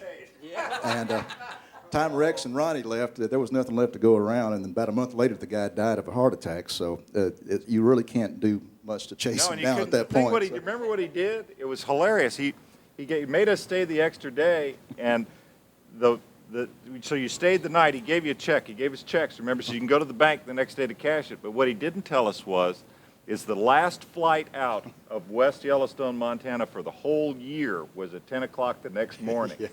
So there's no possible way you can get the check cashed. Yeah, they closed the airport down. Closed the airport 20th, down. I think. And the other thing is that they did to me in the beginning, and I know they did it to all the other juniors and siblings. They used to put Rex Allen in 4-foot letters. And Junior in about 2-inch letters. And then the day you got to town, they'd rip the Junior off the bottom of it, so it looked like it was, same stuff. We were lucky to get back from that show because me and Michael went to the airport, and Michael carried this guitar player with him. Was it Alan? George. He was crazy. And we're sitting there, and it's this airport is like a phone booth. Little bitty old airport, and this guitar player he had could make that beep, that noise like the metal detector makes. He could make it perfect. And we're sitting there, and everybody that come walking through there, he'd go beep. They had this little cop there that looked like Barney Fife, and he'd come over and grab them, and he'd run the metal detector on. He'd make them run through again. And he'd go beep. Finally, he realized it was Michael's guitar playing. This isn't funny. This is serious business here. This is FAA and all this stuff, And so we're like, yes, sir. We're very sorry. About 5 minutes later, somebody else walked through. Beep. He does it again. Guy comes over. I said, I don't know these people. I have no idea where they're from. I'm trying to get back to Nashville. Michael's going, yeah, you know me. I'm like, no, I don't know you. I don't know this guy. Let me up out of here. So we just barely made it back from there. Ronnie, I was with your dad on an occasion that should have been a wonderfully happy occasion. And it was a disaster. And I have felt so sorry for all of these years for the way that this whole thing turned. I was on the show with him when he went to play in El Paso after the record had been #1 in the country. And, of course, it was not only a country hit, it was a crossover hit in the pop field. And somebody, in all of their brilliance, and here goes another can of worms, they decided to promote it on a pop station, a rock and roll station, instead of on a country station. There was a big country station in El Paso, Khey. Could have packed that place. They'd had to turn them away. But they promoted it with a rock and roll station. They had Marty Robbins Day there, the mayor and everything.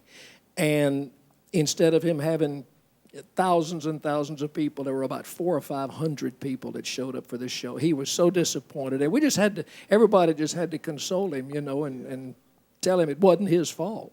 I never knew that, but I knew there was a reason he didn't work El Paso for a long time, so I suspect that's what it was. But I know he went back there. They had another one for him in the late 70s, and I think it turned out a lot What nicer. it should have been. Yeah. You know, Marty may be one of the very few of us, or maybe the only one of us, who never let a promoter take a bath on any show he ever worked. Marty always went and checked those receipts, and if there was more that had been put out than had been took in, Marty'd say, well, you just keep mine, I'll catch you next time. He never, ever let promoters lose money on his shows. And to be honest with you, I can't remember a whole lot of shows that he worked that wasn't full or pretty well sold out. Even way before he started working the things with Merle Haggard and all these other people, the old man, as we called him, was still filling up the houses. And it was because of great songs and his connection with the fan on the stage and the eye contact with the folks out front was the best I ever saw. He could work probably a microphone better than any artist that ever worked. Yep. Yeah, the other thing he did too, is if you have, and you know this too, is if there were 3 acts on the show, on the bill, Marty would always go on before intermission. Did you remember? He never would. You could, he took the good spot and left all the junk for the rest of us. I mean, well, no, he'd go out there. He was clever that way. Yeah, he's clever. He'd kill it. He'd go out and kill an audience, and then the rest, everybody get up and leave. I've seen people get up and walk Left like out. the building was on fire. Yeah, left. One time, we were working in Redding, California. I'll never forget it. And I did my part, and I went out and watched him because I love to watch Marty. And he's doing his show, and some guy walked down to the front of the stage and started hollering at him. And Marty tried to ignore him at first, and then the guy just kept hollering. He couldn't. And he finally said, buddy, won't you go on and sit down and shut up and let me do my show? And the guy kept hollering. And the only thing, Marty told me later, said the only thing I could hear was desert. And I thought he was saying, won't you go back to the desert? And so he said, I walked over to him, ready to whip him. And I looked at him, he said, my God, it's my cousin. And he was saying, let's go back to the desert and play. Why don't you do a Marty Robbins song for us? Well, it's good. Is it dinner time? You sing for your supper. Well, I'll tell you what, the first time, I think it was the first time I met Marty, he'd come out to Fresno and he was fixing to go to do the movies. They were doing the cowboy movies, and he had a new record coming out. And I liked it pretty good. And it was, hit me a chord. Is that a D? Well, I never felt more like singing the blues, 'cause I never thought that I'd ever lose your love, dear. You got to do me this way. Well, I never felt more like running away. Why should I go? I couldn't stay without you. You got to sing the blues. The stars no longer shine. The dream is gone, I thought was mine. There's nothing left for me to do but cry over you. Well, I never felt more like running away. Why should I go? I couldn't stay without you. You got me singing the blues. Somebody play it.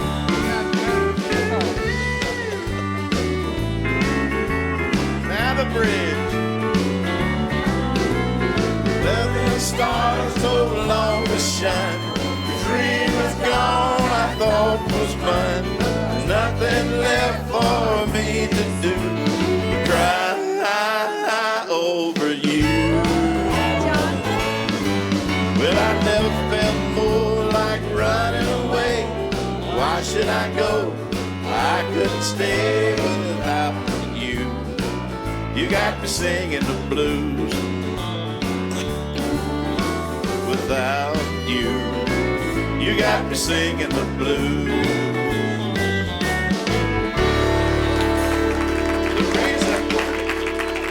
The reason I never could remember the last part of that was because your daddy could never sing it because he started laughing. Hey, I got to tell you something that's a mystery. And It's unbelievable. I was on tour with Marty when I first came from Spring Hill, Louisiana to Nashville. I had a top 10 record in Canada, and it was a big tour with Marlon Payne in Canada. And I got to really know him on that 30-day tour. He told me that Webb Pierce gave him his first guitar when he came to Nashville. Said he had an old beat-up guitar, and Webb gave him a new Martin guitar, and he was always beholding to Webb.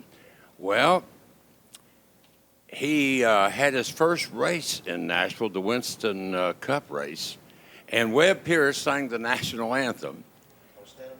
Right, and I was in St. Louis, and Billy Deaton called me, and he said, Merle, Marty wants you to come and start the race. I said, I'm in St. Louis, how can I start the race? He said, Marty is sending a jet to pick you up. I said, sending me a jet? So I said, yeah, I'll do it. Well, yeah, that'd be great. So a Rockwell jet came and picked me up in St. Louis, flew me to Nashville. There was a limo, rushed me to the racetrack.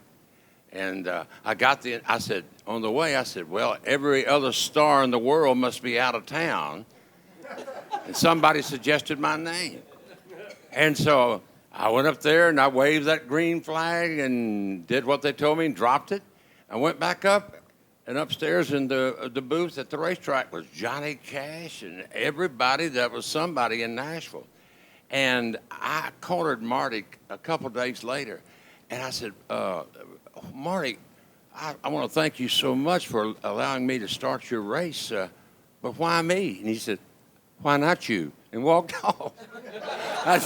I never understood it. With God, that was one of the greatest honors I've ever had. But it's still a mystery to me, you know. Why me, Lord? He didn't have a jet, so I don't know. I got to learn a lot about Marty Robbins because, and I listened to a lot of his singing under forceful resources. You know what I mean? I was listening to Marty Robbins sing all night while I was waiting to go on at the Midnight Jamboree. He'd always run over at least. He'd always. Whose fault? Hank Snow. He'd run it over, and then Marty'd have to take his time. And then he'd take more of his time and more of his time. I mean, sometimes he'd be out in Opryland singing at 2:00 in the morning after the air's already gone off. Oh, Jack, we thought we'd solved that at one point. I was the announcer for Ernest at the Midnight Jamboree, and we pre-taped Marty doing El Paso on the Opry. So at the proper time, the engineer at the station would play the tape. People on radio thought they were closing out the Opry. People at the Opry House didn't know. Marty didn't know. At least we hoped he didn't know. And we could go on with the Midnight Jamboree. First night worked like a charm. 10 after, I heard them start El Paso. They're playing the tape. We got it made. My job was to go get Ernest. When the bullet went deep in his chest, that was my cue to go get Ernest, bring him back. I carried his guitar. I said, oh, Ernest, this is great. 10 after, we're on in just a few minutes. Come on. The bullet just went deep in his chest. So we went back there. We're standing on stage in front of all the people. We're about to go on. He gets through with the song. He said, Ernest, you thought that was on tape, didn't you? Guess what, buddy? So here we stand for at least 30 more minutes. We can't leave because we don't know what his last song is going to be now. Ernest says, well, I reckon I'm just going to have to kill him. So much for do you know who told him by any chance? We always wondered. I thought he came on to the record shop while El Paso was playing that night. And he He walked did in on that you one guys. night, too. I I wasn't there that night, but he sure did that You one know, night, too. I don't know what the latest was, but I know my group and I did the backup for him, so we'd stay and sing with him. And I know the latest we'd stay till he did El Paso, Ronnie, and then he would do more of the Western. So we weren't needed because, you know, he had his sound. But we would stay until then, and I think the latest we ever stayed and worked with him before he did El Paso was 1:45 in the morning. And he still had his Western set to do yet. Right, yeah. So I know when they did the PBS, when PBS taped the show back in '81 maybe, and I think they finally turned the cameras off at 2:00, and I think he still played for a while still after going. that. He had a little song for Ernest he'd sing when he knew Ernest was over there waiting for him to get off. Ernest loves me, this I know. Just last week he told me so. Something like that. Hey, Bill, Marty was kind of a cocky character. And I say that in a loving way. We were working Spencer, Iowa together, and we had about 20,000 people out there, and I had the first hour, and Marty had the second hour. And so I did my show, and I got a standing ovation, and old Marty said, we was back there right before he went on, he said, well, you just did my show. That's all you did. And I said, I can do your show better than you can, Marty. And so about 10 minutes or 15 minutes went by, and, he always clowned around on Don't Worry. And so while he's clowning around, he always had nicknames for each one of the guys in the band. Some crazy screwball name that he would just make up out of the top of his head. Yeah. Josephus Diablo. And so he started that routine on Don't Worry, so I just walked out and I started doing my imitation of Marty Robbins. And the crowd just come alive. And so we did, after that, we did a duet on Cross the Brazos at Waco. And so, I thought I'd throw that in because it was really funny because we always kind of picked at each other one of these television shows that he was talking about, that Marty Robbins Spotlight, it is a riot because we kept picking at each other all the time we were doing that show. And he'd be singing this love song, and I'd try to be making love to him, and you'd have to see the thing. That was before us men could touch each other. Sing a Marty That's Robbins another song. can of worms. Before we open too many cans of worms, do a Marty Robbins song. Well, I'll have to get up to sing this song because I hope I can do it. Is that an E flat? Don't worry about me. It's all over now. Though I may be blue, I'll manage somehow. Love can't be explained, can't be controlled. One day it's warm, the next day it's cold. Don't pity me, 'cause I'm feeling blue. Don't be ashamed, it might have been you. Oh, ho, ho, ho. Kiss me one time, then go loud. I'll understand. Don't worry about me.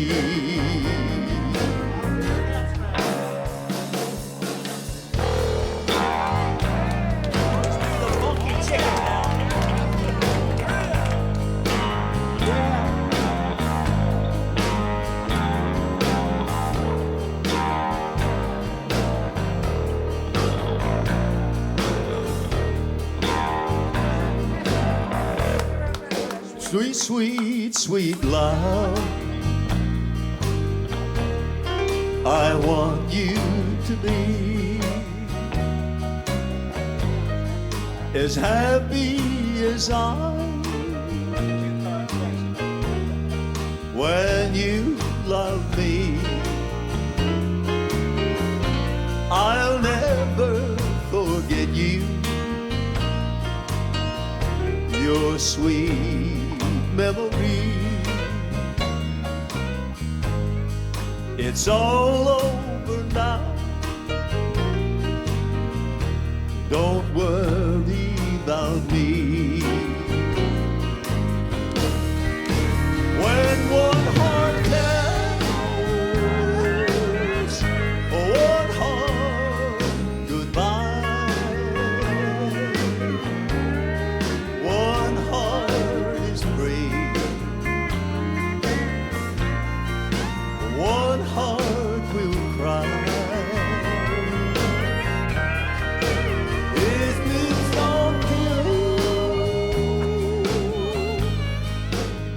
kiss me one time, then go, love, it's all right. Don't worry about me. You are a big boy.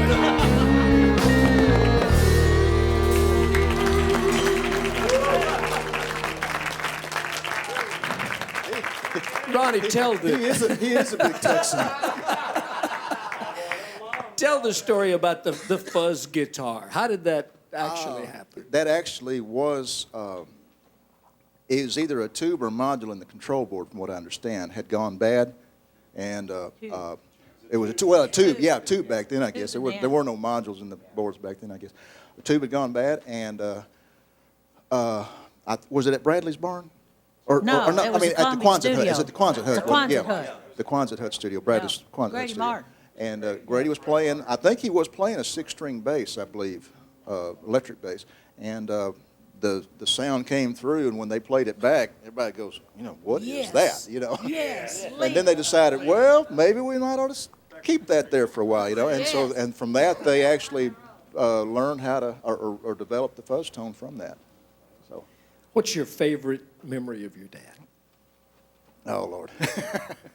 I'm getting old now, so there's a lot of them.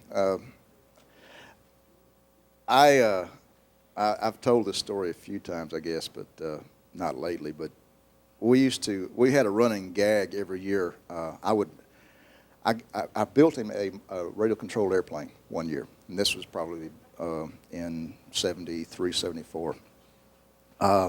Built him a radio-controlled airplane, painted it purple and yellow, just like his race cars. And neither one of us had ever flown, so I didn't know what to do. He didn't know what to do. We took it out the driveway, and here we've got shrubs all around and trees and everything else. I'm thinking, well, there's a place we can go right through there. If you kind of point it that direction, we can get up off the ground, we'll be okay. And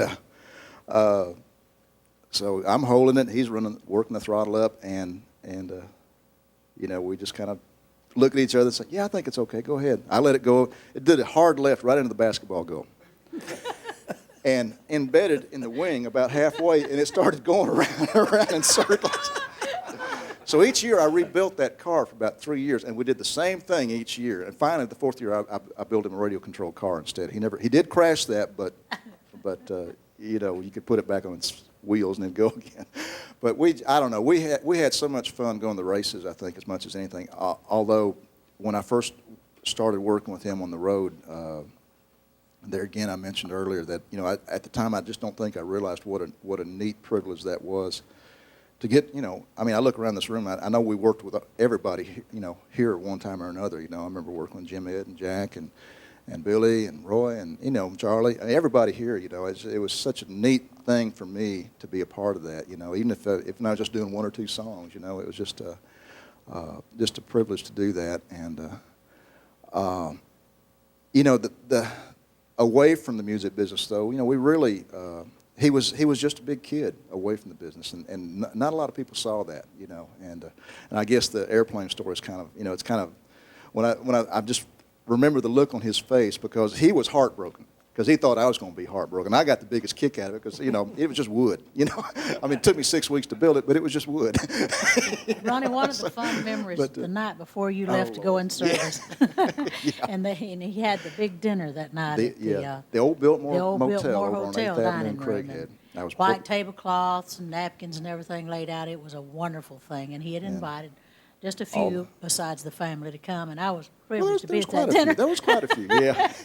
And they got in a roll fight, throwing rolls. You have to stop and realize that everything was really kind of, everybody was going, oh, he's leaving, he's getting drafted. And this was during the Vietnam War, so everybody, it was kind of a, a little bit of a solemn occasion in a way. It was. And Dad just felt like he had to lighten it up a little bit. So he started throwing rolls. So he grabbed a roll. He didn't throw it where everybody could see it. It was just like, no, right over.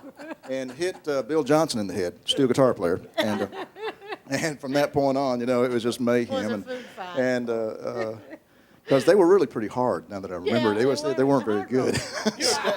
You're talking And about at home. the Biltmore's out of business now, so it doesn't matter. So that's probably the reason, because the roles were hard. You're talking about at home. Your daddy was a kid. He was a kid around most of us most of the time. I know it. I was Yeah, sitting he in Old Charlie's one day, and I felt something hitting me, and I looked around. I couldn't see anything. Finally, I looked over, and Marty was taking ice and throwing it at me all across the room. Well, he did stuff like that all the time, but he had fun. He did. He did, believed in having fun. He did.